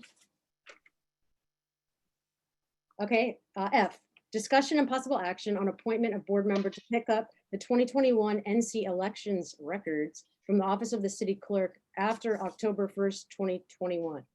The address for picking up is near the Prison Denny's, 555 Ramirez Street at Piper Tech. And so these would be all of the sort of ballots, I guess. And so if we don't pick them up, they'll go to the disposition boxes, and they will be shredded. So, Vince, should we make a motion? I'll make a motion on it, but before we do, because we probably have to name the person in the motion. Yeah, I okay. would, is anybody interested in taking the time to go pick it up? It's not too far from Lincoln Heights, and like Sarah said, it's the Denny's jail. Denny's. But it's at the Piper Tech building. So if somebody wants to make, I think it's important to save those types of documentation because, you know, they throw them away and they are historical and. I'll grab it. I'll grab it. I volunteer. Oh. Who was that? Richard, You want to get him? You want to be appointed? I'm down. Okay, so yeah, we have a person. All right, so. Okay, then what I'll do is I'll make the motion to appoint Richard Ortiz of the Lincoln Heights Neighborhood Council to pick up the 2021 NC records from the Office of the City Clerk on October the 1st, 2021. Mm-hmm. Is there a second? Second. Okay. Then seconds. Okay, so a board discussion. Anybody have any comments about this? We got Melanie. Okay, Mel. Are we able to do that thing when we vote on this, like anyone opposed, you know, like just to make it faster? This is thought. Yeah, I mean. Yeah, this is not a funding item and we can do that. So to make it easier for Fernanda, like we can ask, does anybody oppose? Does anybody abstain? And is there any recusals? And then whatever's left is approving it. Okay, so let's go. Any more board member comments on this item? Thank you, Mel. Thank you, Ben. There's none. Okay, so any public comments about our balance? About our, actually, I think it has, the slate had 250 ballots that were censored from the thing. Oh, wow. So those ballots will be in there. So there will be over probably 500 something ballots. Okay, there's none in the public. Okay, so let's do a vote. Bernie? Anyone opposed? Any abstain? So it looks like it's unanimous for a yes. Motion carries. Okay, unanimous for yes. Geez, I'm forgetting to use my tool. Motion carries. Richard will be picking up the ballots from Piper Tech. Okay, so now we're going to move on to item G. Discussion and possible action on letter to CD1 LADBS, City Attorney Mike Year, City Planning, City Council, and LAPD Hollenbeck regarding the 2730 Sierra Street, Happy Valley, hillside defacement and destruction / illegal grading and attack on a community member with a weaponized backhoe. Presentation by community members. And do we have our presenters here today? If there's anybody in the public sector that's presenting on item G, can you please raise your hand?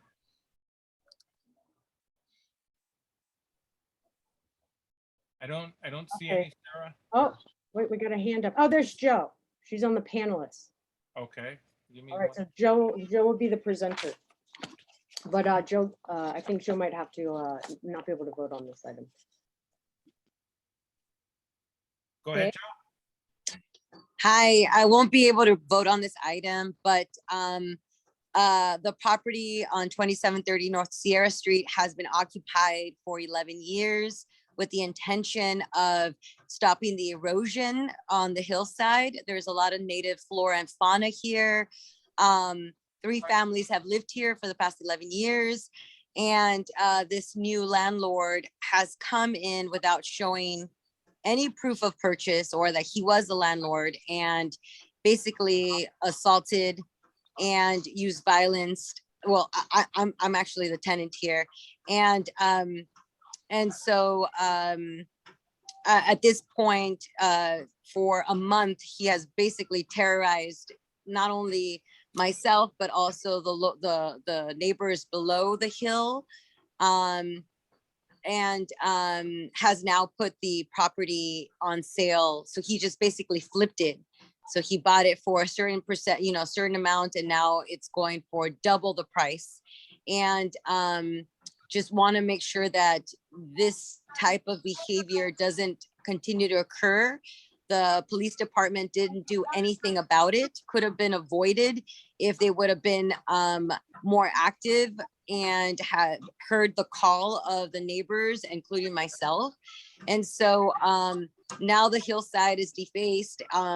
It's putting the neighbors in danger, and he has now flipped the property into being an outstanding amount of money. He's just making a huge profit, and I don't know.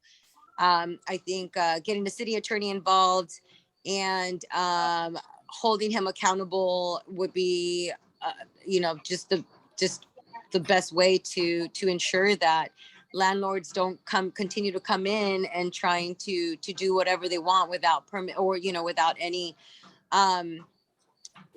legal process or following any of the permitting laws. Thank you, Joe.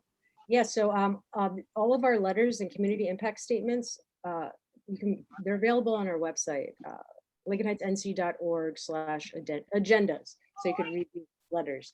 And that right there is the letter that we would be sending to various entities seeking justice for what happened at that site on August 25th, around that time. Before we continue, I'd like to make a motion Okay. to approve a letter to CD1, LADBS, City Attorney, City Planning, City Council, L.A. Hollenbeck, regarding 2730 Sierra Street, Happy Valley Hillside, defacement and destruction, illegal grade, and attack on community members with weaponized backhoes. Is there a second? I second that. Second, Steve. Steve seconds. Okay, any board member comments? Please raise your hand. There's no board members, but we got in the public. Okay, so any public comments? Let's go to the attendee side. Okay, we have two, Shabina and Roy. Hey, Shabina. Hi, I just wanted to also name, and it sounds like maybe this is something for the new ad hoc committee, but if there could be a process in place that prevents, essentially this sounds like a land grab to me, buying 4 plots in the community and thinking about whether, I don't, and excuse my ignorance if there already is a process, but if there is a way to have more community input in terms of like how much land can be bought in one area at one time. I know. As much money as you have. But it's, there are regulations that, some people try to get around the hillside ordinance by purchasing adjoining properties, and then they're allowed to build bigger things. So yeah, it's kind of LADBS and city planning stuff, but yeah, that's a good idea. Okay, Roy. We got Roy here. Hey, Roy. Now, can you hear me? Yeah. Okay. With regards to the using the vehicle as an assault, I'm surprised that the officers didn't do anything. And if you guys have complained already to the senior lead sergeant, I think you should be writing a letter to the chief of police. A neighborhood council or any citizen writes a letter to Chief Michael Moore, it's required. He sends that to the captain at the station, says, what the hell is going on here? Why are they writing to me, not to you? So it'll require that captain to take an action. This captain at Hollenbeck in the last 2 years has been really unresponsive to the community and has not acted in good faith.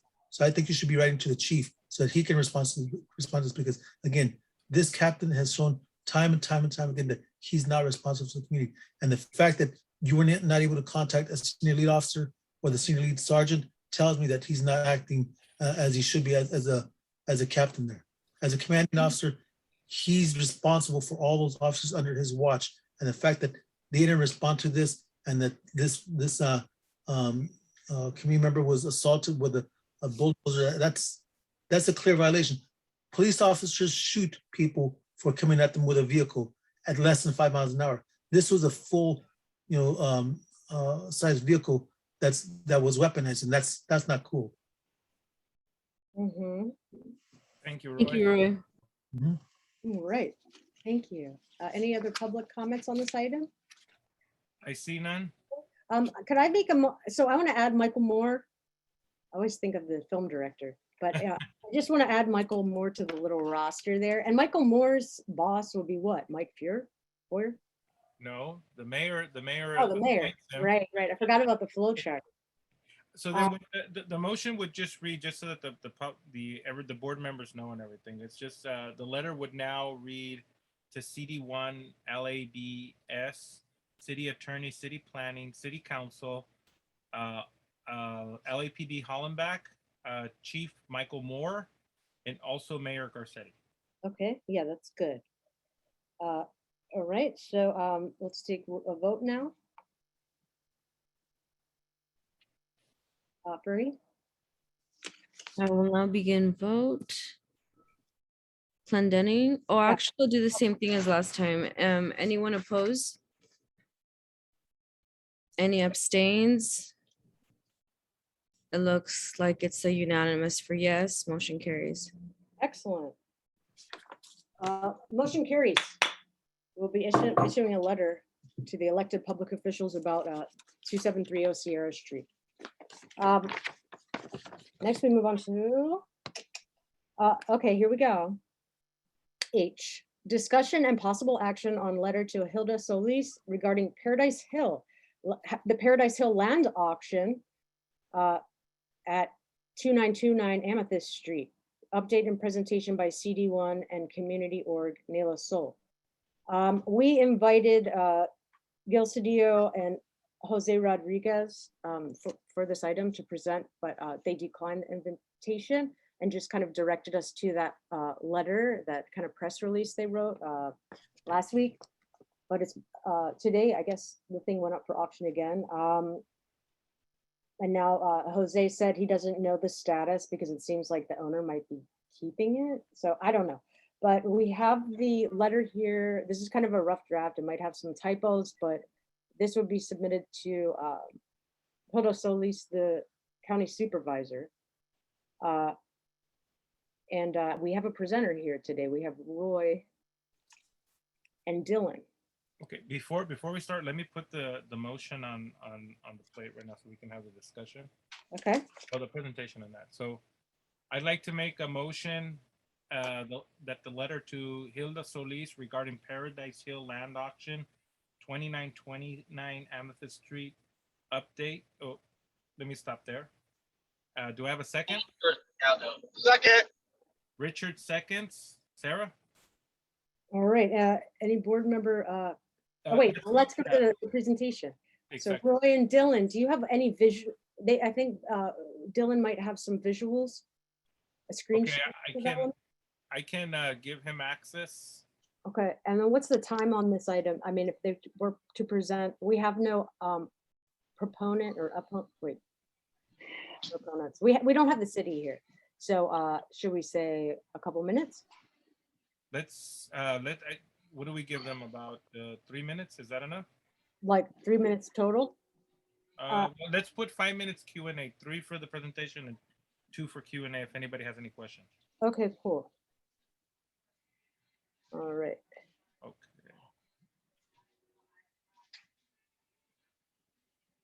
Okay. So Roy is still on the attendee side. I put him on the panelist side already. He's there. Oh, sorry. And he can unmute himself. Are you there, Dylan? I'm here. Can you all hear me? Yes. Yeah. And Roy, are you there? Roy's on the attendee side, Vince. Okay, let me send it. I'd like to let Roy lead off and I'll follow up after him. Can you hear me? Yeah. Okay, so now Roy is, oh, no, wait, Roy's still an attendee. Can you hear me? Yeah, we hear you. Yeah, Vince. Roy, just click on the panelist button that you get so it can pull you over to the panelist side.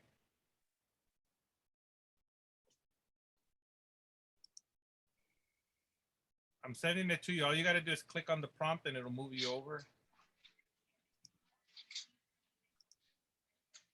Come on, Roy, baby. Okay, he's over now. Oh. Can you hear me? You're good to go, Roy. All right. So Vince? Let me see. If he can't click over for whatever reason, I can just unmute him and he can speak from the attendee side.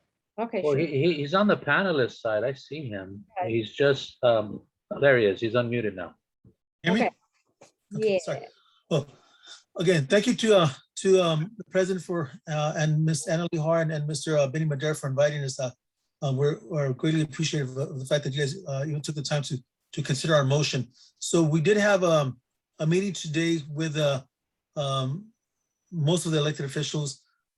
We feel like we've created a task force. So present at the meeting today were representatives from Hilda Solis, Assemblywoman Wendy Carrillo's office, 3 people from CD1, and we'd expected some, and a state representative from State Senator DeRosa's office. We'd expected Roberto Gama from the congressman's office to show up, but unfortunately he didn't show up. But several different suggestions came up this morning about getting the funding for the property. So we know it's in bankruptcy. It's not in a tax lien bankruptcy or foreclosure, but it is in a bankruptcy foreclosure, which means that it gives us the opportunity to kind of get a stay on the proceedings. So that way it gives us time to then acquire the money to be able to move forward with this project. So we are getting strong support from the state, the county, and the city. One of the strategies that I'm hoping to use is that because this is rated as agricultural land, it's not rated for development. We want them to keep that status, and doing that it would prevent developers from coming in and try to take it and change it, because then they'd have to come in, subdivide and submit it on entitlements and everything else. But if we keep it as agriculture, they're not gonna be able to do that at all. And then I'm inviting environmental outreach strategies and the watershed health organizations to come in. Our plan is to, once we acquire the property, do a rainwater capture projects on this property by installing 3 subterranean cisterns at the bottom of the hill. All the water that flows down, we've estimated we can collect more than 300, 400, or 500,000 gallons of water every winter. The water will be collected into the cisterns. The cisterns will have a pump that'll be married to a small solar panel on top of a light pole. During the hot summer months when we need irrigation, that water will be pumped up and then it'll irrigate the hill. The second plan of this is to eradicate all the weeds. Weeds came in after developments, and the danger with weeds here is that because they're so close in proximity to the homes there, every year it poses a danger for fire. Every year during the 4th of July, we've had fires on that hill. So the thing is to eradicate all that dry brush and instead spread native seeds so that we can get native plants there. Native plants don't burn the way dry brush does. And then also install a native learning center there. Obviously, we're planning to call this the Sal Castro Park after the teacher at Lincoln High School who began the 1968 Chicano moratorium or Chicano civil rights walkouts. And we've been in contact with his wife recently. She or his widow. She contacted us, and she's in full support of this. And she's thanking the board for you guys taking this into consideration. And so the thing is to also build a center there on the park called LHNC, which is the Los Angeles Native Culture and Environmental Center. And what we'll do is we'll teach children or school-age kids from the high school and other surrounding areas how to grow native plants in an indigenous way, so that way they're less harmful to the environment, and then that way we start cultivating plants that will feed the wildlife.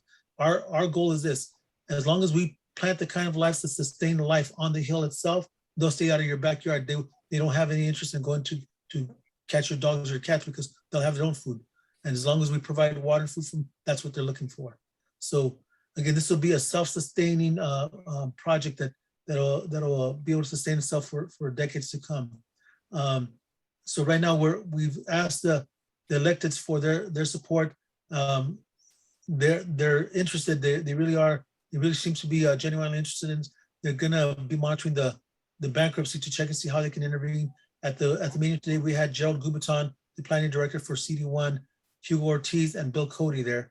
And Joe Guberton seems like he's really, keen on this. Again, we're gonna urge his office and again, let him know that if they don't support us on this, then we're willing to weaponize our votes. So we're urging CD1 and Hilda Solis' office that if this the current owner doesn't want to sell or is interested in selling, then we're just basically going to tell them, look, even if you don't sell, we're not going to allow you to build or develop. So it's not worth it for you to keep it. So let it go to us. Thank you, Roy. Anything? Okay, so that was 5 minutes. Sorry. Thank you, Roy.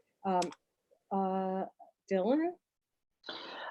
Thanks, Sarah. I'll just add that I'd like to thank everyone who called in to Hilda Solis and Gil Cedillo's office last week, because they ignored us this entire summer. And in fact, this entire year, this property has been on the auction block since last December, and we haven't really gotten any response from CD1 or the supervisor's office until this week. And it was all because of the grassroots support of everyone who called into those offices to speak in support of the preservation of this land and ask for action from their elected officials. And they finally basically bent under the pressure to meet with us. And the meeting today was a great success to get the different elected offices at all jurisdictions together. And it all came from the people power of calling your elected officials on the phone. And so thank you everyone for doing that. Thank you, presenters. And that's Roy and Dylan of Nela Soul. I guess we're gonna open it up to board member comments. I kind of like, I want to comment real quick.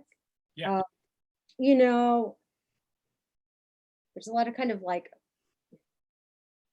distraction going around this case. I think so. Some community members did some research and they got to the root of this land. It was city land. This was municipal land, public land until 1968, the 30 acres. And Councilman Art Snyder, who was the councilman here for many years, he coordinated, he basically got the city to sell it to his buddy, who was a notorious developer.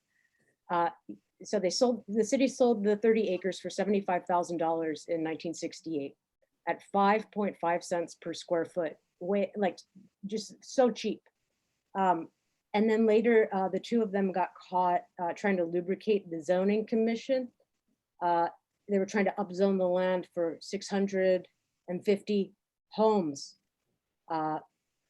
So the developer had paid the councilman $1,000.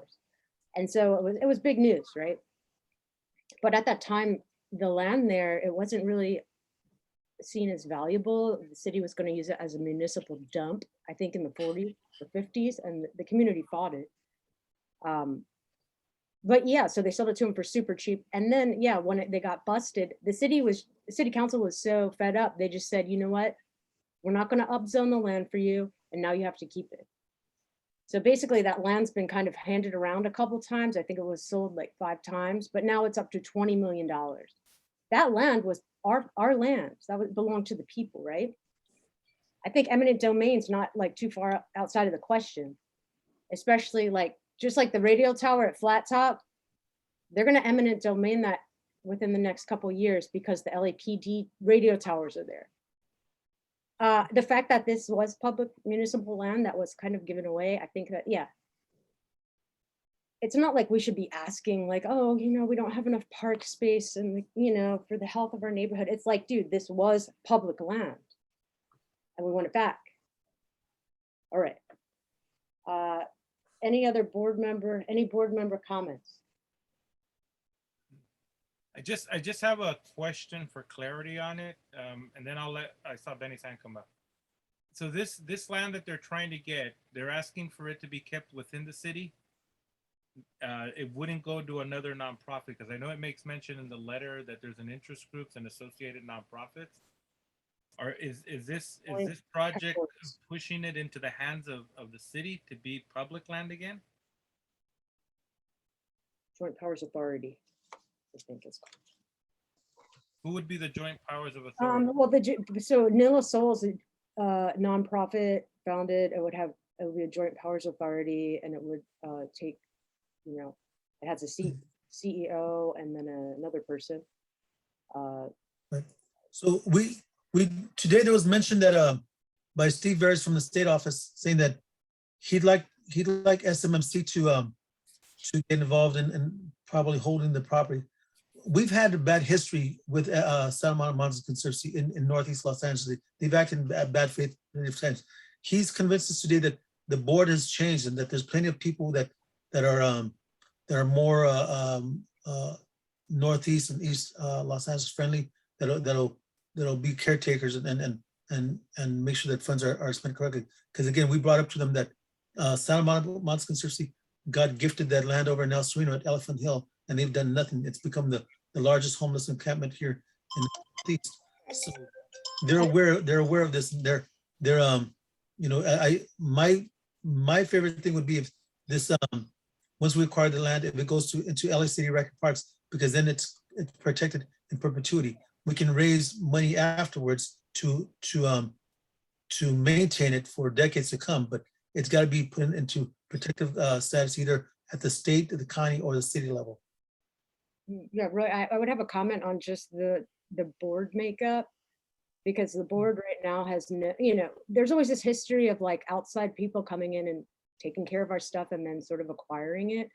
So, Nela Soul, the three people do not live in Lincoln Heights. I mean, it's like you went to Lincoln High, but it's basically these council lines now define like our neighborhoods, right? Mm-hmm. But it would be good to diversify to make the board half, whatever, get a bunch of Lincoln Heights, not a bunch, but half Lincoln Heights people. Some of that. Sarah, I can address that. The mission of Nela Soul is actually to unite land movements across Northeast Los Angeles. So we have members from Highland Park, Montecito Heights, and from Rose Hill. We're actively trying to unite these struggles that are happening in silos and be advocates for open space throughout the region, from Elephant Hill to Ani ROA in Eagle Rock to Lombardi in El Sereno, and then of course Flat Top and Paradise Hill. So we're a group of neighbors that got together with this goal and this mission. We're certainly open to collaborating with the Lincoln Heights Neighborhood Council, and we've already spoken to Historic Highland Park Neighborhood Council and also LA 32. So the goal is to be an advocate for the entire region, and that's how we were founded. We would consider new board members. We don't have a process in place yet. We are literally just getting our 501c3 established right now. Yeah, I mean, like a joint powers authority, right, with the city, it would mean that you, I guess the land would be transferred to you. It's kind of like MERCA, so it's like a form of land banking, right? So in the end, the CEO, it's like you could do oil drilling or whatever, just like Joe Edmiston, right? Mm-hmm. So it's like this land belongs to it's in Lincoln Heights. It's our land, right? So it's like we get to choose who or what nurtures that land, whether it's us, our own land trust, you, whatever. But basically, yeah, I mean, it's like, you have to come to the Lincoln Heights Council and talk to us because it's, within our jurisdiction and it's our land. Right. But, and I respect, just the history, like all the work you've done, Roy.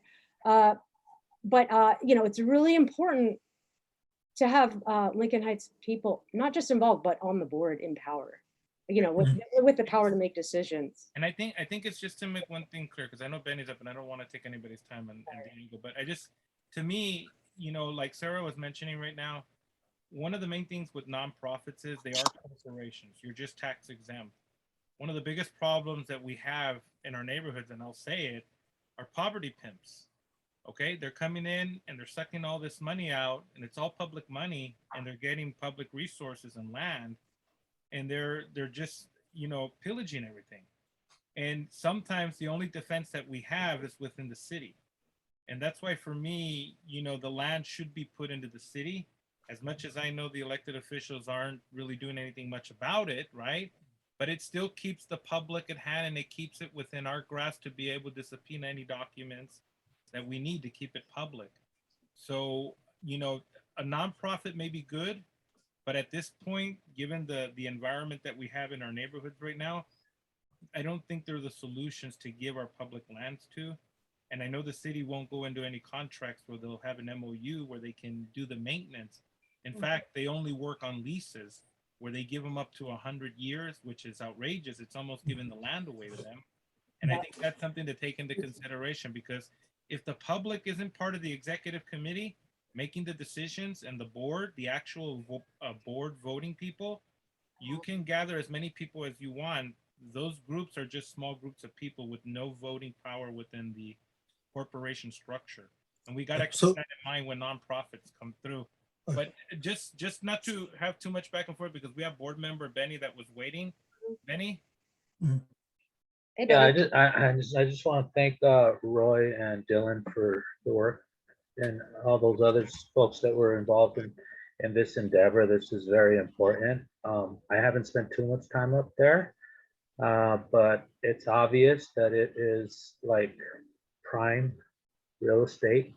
The more people that can enjoy it via a park, you know, I would be all for that, as opposed to the opposite, where just individuals, you know, get to enjoy such you know, precious part of Mother Earth.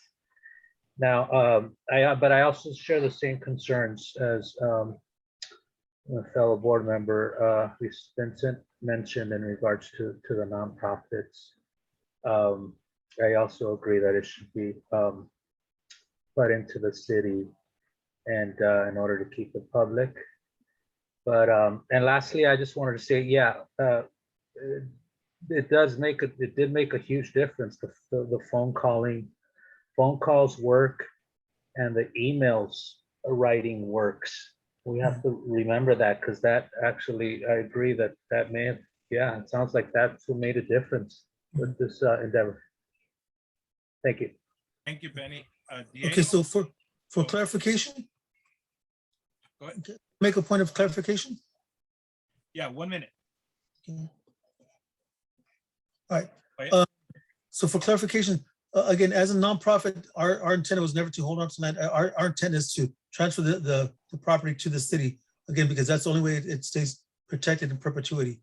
And in that case, we could create funding for a nonprofit to do maintenance, but never to own it, which is the ideal thing, because you don't want a nonprofit to ever own the property, because they'll sell it whenever they want. So the thing is to have it be owned by the city or the county, but always have a different structure for maintenance, because again, you don't trust a nonprofit. Santa Monica Bonds Conspiracy is notorious for selling off properties that they don't care about. So I wouldn't do anymore at all. Amen to that one. But Diego. Yeah.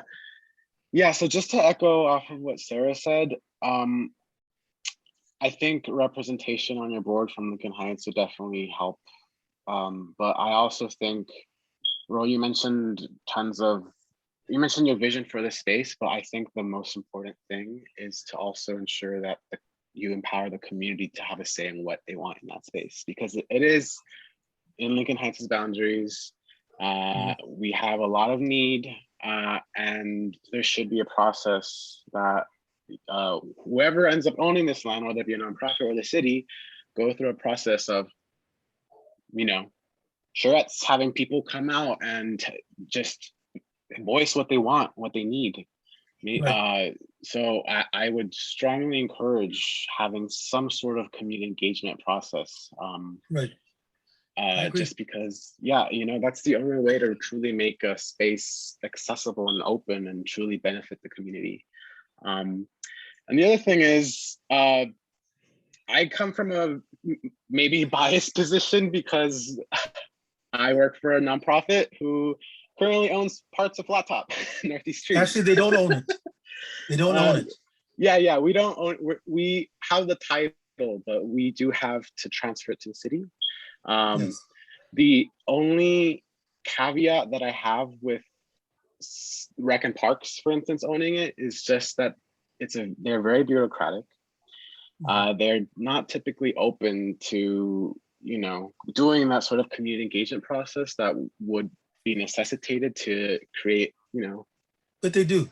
The cornfields, those cornfields. are all state and city owned. The cornfields is a California state parks. It's not Rec and Parks. That's a municipal department. But there's other parks where they have collaborations. Yeah, yes. But so I would suggest, it's hard, because I do hear that I do understand the nonprofit thing.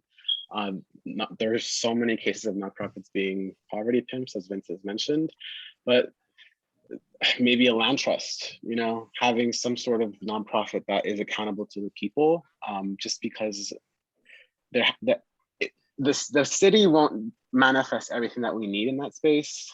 I can just guarantee you, and if it does, it'll take forever. And there's always a risk that a nonprofit will sell the land. So having some sort of accountability there, I think, is super essential. But anyways, that's my comment. Yeah, I just want to comment, it's like a lot of our public resources, for instance, Lincoln Heights Youth Arts Center, Legacy LA, Plaza de la Raza, Heritage Square, Flat Top, the LAUSD land being given to USC. All of these like public spaces are owned by outside entities that don't even have Lincoln Heights people on the board. We used to have the jail, which actually, hosted a lot of groups like the boxing center, just historically, the Bilingual Foundation for the Arts. When the jail was like shut down with 5 days notice, they got pushed to the Lincoln Heights Youth Arts Center, and it just wasn't, because they got edged out of Legacy, out of the Hazard Park Armory. So it's like, yeah, all these places have just been sort of chained up and closed. And especially Parks and Rec, not really working with our community. That hockey rink, for instance, it's all chained up on Griffin. East LA Park being kind of pushed. They took away the playground equipment. Lincoln Park with the Dodgers. All of the, all of our open space. When you look at a map, it's like, oh yeah, Lincoln Heights has green areas. We'll go to these green areas, and they have a gate in front of them. You can't get in, or you have to pay a fee. So I feel like this needs to be a catalyst for change. We need to mobilize and take control of the land here. And I know that Lincoln Heights is not, our home ownership rate's only 23%, we don't have, any, like a lot of money to, and we're all renters. A lot of people get invested in this sort of land stuff because they own property near it. A lot of people in Lincoln Heights don't own a property next to these places. So we need to mobilize in a way so that the people who don't really have equity can have a say in the land use. And that's one of the biggest issues in Lincoln Heights. And it's for people we need people to have agency, even though we don't have capital. And we can get that agency by, donors, whatever. But we can get that land. Especially with the unjust actions of the past here, this being the oldest neighborhood in LA, when we go through these historic documents, which the city has hid from us by shredding them. So you go through the LA Times or whatever, but you can see who made the decisions and why, and the powers that were. I think we should, for a sense of time on this one, Sarah, we should go to vote. Let's go to more items. Okay, any public comment? Sorry. Oh, Mitra. Mitra. Hi, my name's Mitra. I live right next to Paradise Hill. I was very curious about the boundaries of the hill and what cross streets to what cross streets, using like Lincoln Heights points of reference, this would cover. Oh, it's the actual whole parcel. So is that from Broadway all the way to like Raynal, or a street like Raynal, or what is that particularly? Interesting question, but this 30 acres actually has been 30 acres since it was sold in 1968. So, I mean, it's all in Lincoln Heights jurisdiction. I can't tell you the exact streets because there are no street coordinates, but there's an actual a map. Like it's all the same APN, this 30 acres, one shape. But I also want to say that the Sierra Street property where the assault occurred, that's on the western downslope of Paradise Hill. The 4 parcels are touching the Paradise Hill thing. So like with the cisterns that Ray brought up, yeah, this property that's now on the market is something that it should be added to this, well, yeah, the Paradise Hill acquisition. But in any case, yeah, the land has no street boundaries. It's all just parcel boundaries. Thank you. Okay, any more public questions? No more public comment? Okay, so we're gonna take it for a vote. Fernie, so should we just do a unanimous type of thing? Yeah, I'm gonna keep this quick. Okay. All those opposed? All those abstain? It looks like it's unanimous. Motion carries. Okay, motion carries. Paradise Hill letter will be sent. All right, so then we're gonna go to, here's along, we have 2 more items here. Item I. Thank you, Roy and Dylan. Item I, discussion and possible action. Now this one's really important. Possible action on letter to CD1, City Council and Department of Rec and Parks, RAP, regarding the reinstatement of playground equipment at East LA Park, ELA Park. And that's on East Lake at the top. That playground was removed without community consent. Presentation by community members. And Andrea, here. Before we make it, let me make the motion real fast. Okay. I'd like to make the motion to approve the letter for CD1, City Council, Department of Recreation and Parks regarding the reinstatement of playground equipment at ELA Park that was removed without community consent. Do I have a second? Second, Matt. All right. And Victor then seconds. we have the presenter on the participant side, Carolina Medina. I think, are you here to present, Carolina? Yes, hello. Hi, hey. Hi, I'm thinking I'll be quick. I know that we're limited here. So my name is Carolina Medina and I'm born and raised in this community, Lincoln Heights. Literally, I was born at the hospital that existed on Lincoln Park Avenue. Went to school and everything here. So ELA Park, I have history of playing there myself with my 8 siblings, along with all the other children, in the community.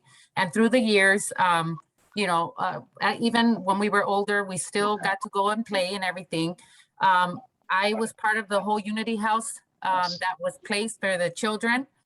And the center island where we had slides and we used to use all the time, that was removed. I guess it caught fire and they said they were going to take it down and then it would be placed back up again. That never happened. But then what did continue there were the swings, and at the bottom sand area, we also had some toys there. So all the different ages, infants, elementary school, middle school, high school would come and hang out, play with whatever was there, chill, throw their balls around and stuff like that. And with time, unfortunately, we've been having a lot of guests coming with their dogs and leaving the poop laying around, and there's urine in the sand area. And what kills me is when I see infants and toddlers rolling around, grabbing the sand, and it's like, what do I do? And I have to see this, and it's frustrating. I'm the reason why the sign is up for the leash law. I seen the neighbors take it down. I called Park and Recs and they put it right back up. I was in contact with the Cedillo's office since 2016. They told me that we were on the list for the equipment to be replaced. So it's been a constant battle. I don't mind dogs, but not when I'm, being chased by them, or when my kids are stepping on the poop or other kids are stepping on the poop, and it's just awful. Or when my son is drinking out of the fountain, and now someone brings their dog right after he drank out of the fountain to drink from the fountain. So it's really frustrating. So asking for help, anything. Thank you, Carolina. Carolina, do you want to do anything else? So this is our letter, and we covered a lot of the historic things about the park. And, the history is super rich. Somebody has some audio on right now. But in any case, I dug up some old Lincoln Heights Neighborhood Council minutes from 2019, and there I found, now these are attached documents on our website. There were people trying to push the council to get CD1 to make this into a permanent dog park, but there was never any action on it. This park, in 1994, Antonio Gutierrez was murdered there. He was 14 years old at George Street in Eastlake. And that's, at that time, Mike Hernandez, he didn't shut down the park. Instead, he had a rededication ceremony where they spruced it up. And, and then they have the Unity Center. All this history is sort of forgotten, and when I hear about this idea of a dog park in a community where the green space is so limited for the people who need it and the kids, I just think it's not right, and we need that playground equipment back. And there was also a motion a couple years ago, I think in 2019, where the city tried to ban anyone over the age of 21 or over 18 from being in a kid's park, from sitting on a swing. And that's about the time when they took these swings out, or not the swings, but some of the playground stuff out. So I think they did it hoping that we would forget that it was ever there. Anyway, any board member comments on this? I don't see any. Okay, any public comments? We have one attendee. Yeah, no Carolina. public comment. Yeah, thank you, Carolina, for speaking. We're gonna take this for a vote. So we have a first and a second. Vince and Victor. Fernie? Anybody opposed? Anyone abstain? Unanimous for yes, motion carries. Motion carries. Letter for the reinstatement of the park stuff. All right, and then we're on to our last item. Thank you, everybody, for hanging in there. Item J, discussion and possible action on letter and community impact statement opposing Council File 210970, Nuri Martinez, Mitch O'Farrell. Special motion 1, prohibition of protesting / 300 feet of target home ordinance. And this is a ban on protesting within 300 feet of an LA City Council member's home. Now, yesterday they just had a rules committee meeting where they approved this. So it hasn't been at the general council, city council hearing yet, but we will be the first community impact statement on this item. I'll make the motion to approve it right now. That way we can open if anybody has any discussion on it. All right. I'd like to make the motion to approve the letter and community impact statement opposing Council File 210970, Martinez O'Farrell, Special Motion 1. Second. I'm protesting 300 feet of the targeted home. And Ben seconds. Sarah? Yeah, board okay, member? so any board member comments on this? Vince, can you just pull up the statement? Do you see it? Or is it not there? Here we go. So, we're just talking about First Amendment rights. Also, City Council limited the amount of time the public has to comment on items. So I think we have 3.9 million people in LA, and you only get, they've limited it to 20 minutes of each meeting. That is the reason why people are seeking out the elected public officials on their own turf.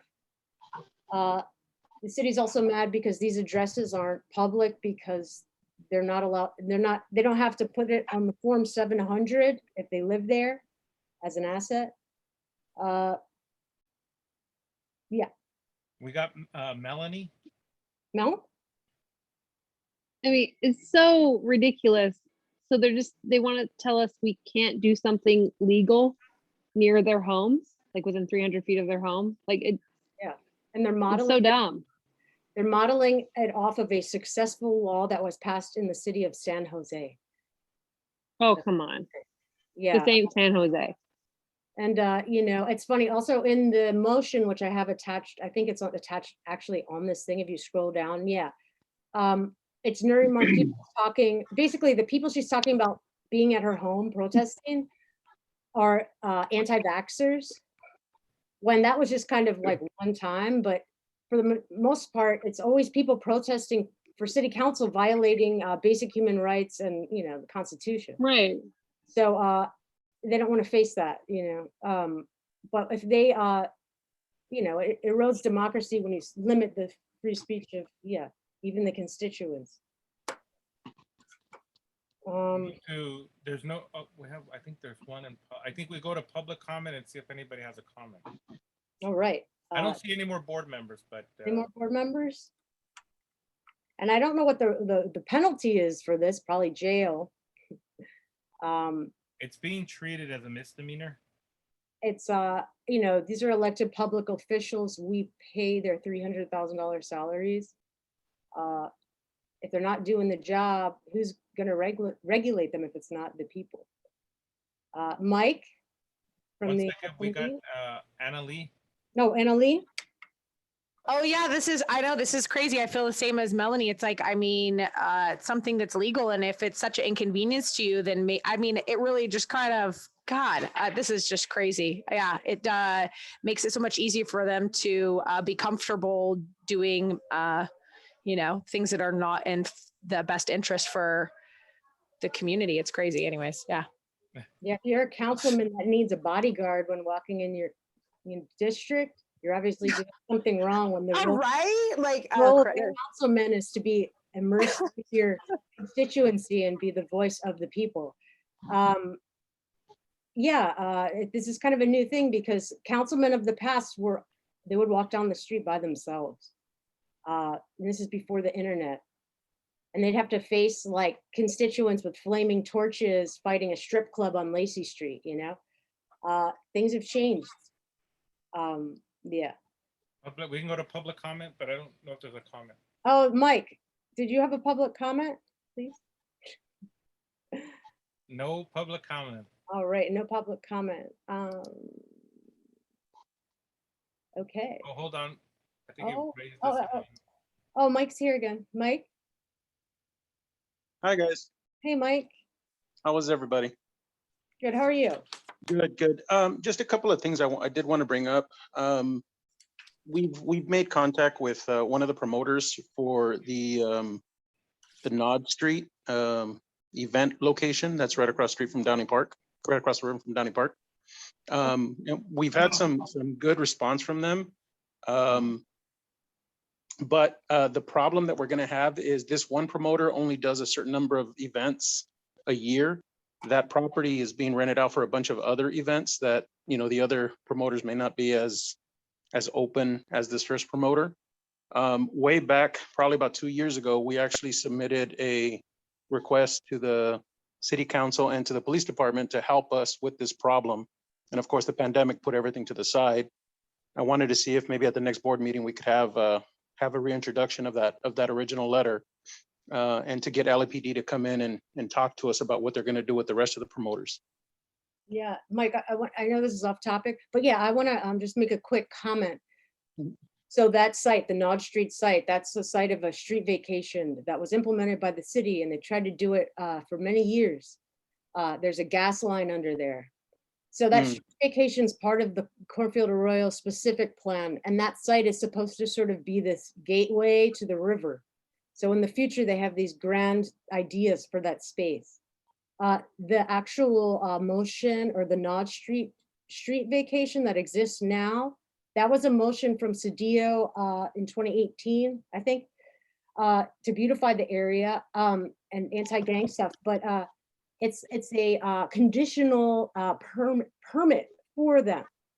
That actual motion from 2018 was never, it's still pending, but it hasn't expired. But it's a revocable, I think, R permit. It's revocable on the grounds that the only person who can revoke it is the councilman if the public, you know, demands the revocation. So since that it can still be revoked, that's what we have to push. We have to push for that to actually stop the thing because, you know, it's part of a bigger plan. Sarah, we should put that on our land use Yeah, okay, we'll put that on the Members list. are very, very tired, I can tell. Okay, sorry, guys. So yeah, okay, thank you, Mike. And I guess since we have no more public comments on this item, we're gonna take it for a vote right now for the protesting ban outside of council members' houses. Bernie, could you do a roll call, please? So this is a vote to approve the letter. I will now take a vote. All those opposed? All those who abstain? Looks like it's unanimous for yes, motion carries. Motion carries. Letter will be, the community impact statement will be sent. All right, thank you, everybody. It's 8:34. We'll go to item. Yeah, okay, so we've done the public comments. We took them 6, okay, 7. We're gonna kind of skip that, I guess. Sarah, we skipped item K, right? They're not here for the. Yeah, we tabled Okay. that. And so public, non-agenda public comment. They're trying to find one downstairs for you. Okay, and then item 7, attendance update. I just want to say, yeah, we're compiling the attendance list. I just want to say that anybody who's absent for 3 general board meetings, like for regular ones, not special, 3 consecutive meetings, it's grounds for removal. But also if you don't get an excused absence by notifying the secretary in advance that you will be leaving early from a meeting, that's actually counted as an unexcused absence. Yeah, so yeah, we're just gonna keep tabs on the absences and we'll present them at the next meeting. And now we will move on to item 8, adjournment. We have just Gil before we move to adjournment. Okay, Gil.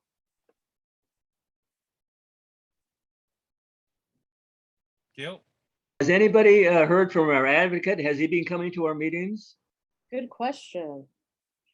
no, I haven't been seeing him inside or any of our meetings. No, he was. Well, I at- think we should look into that. I mean, he hasn't been corresponding. He hasn't been replying to some of my emails, but it seems that, yeah, I don't know how long he's been with Dunn, but I don't understand. Yeah, I don't know. We'll get an email out to him and see if he can't make it to the next one. He'll say, yeah. Yeah. Since that's the last of it, I'm gonna make the motion to adjourn. Second. Thank you. 30 seconds. Goodbye. Second. Oh, well, Lads, feel better. Wait, we have to vote. Oh, sorry. All in favor, say, yeah, right? Aye. Aye. Aye. Oh, by the way, I got the plushie. Aye. Aye. Those are some. And feel better, Ben. Okay, thank you, guys. Feel better. Take care. Feel better, Ben. Bye. Take care. Good night, everybody. Good Good night. night. Thank you everybody for coming out. Bye. Bye. Oh, yay. Meeting's closed. Hello, child. Oh, yes, he ran. Oh, okay. Hello.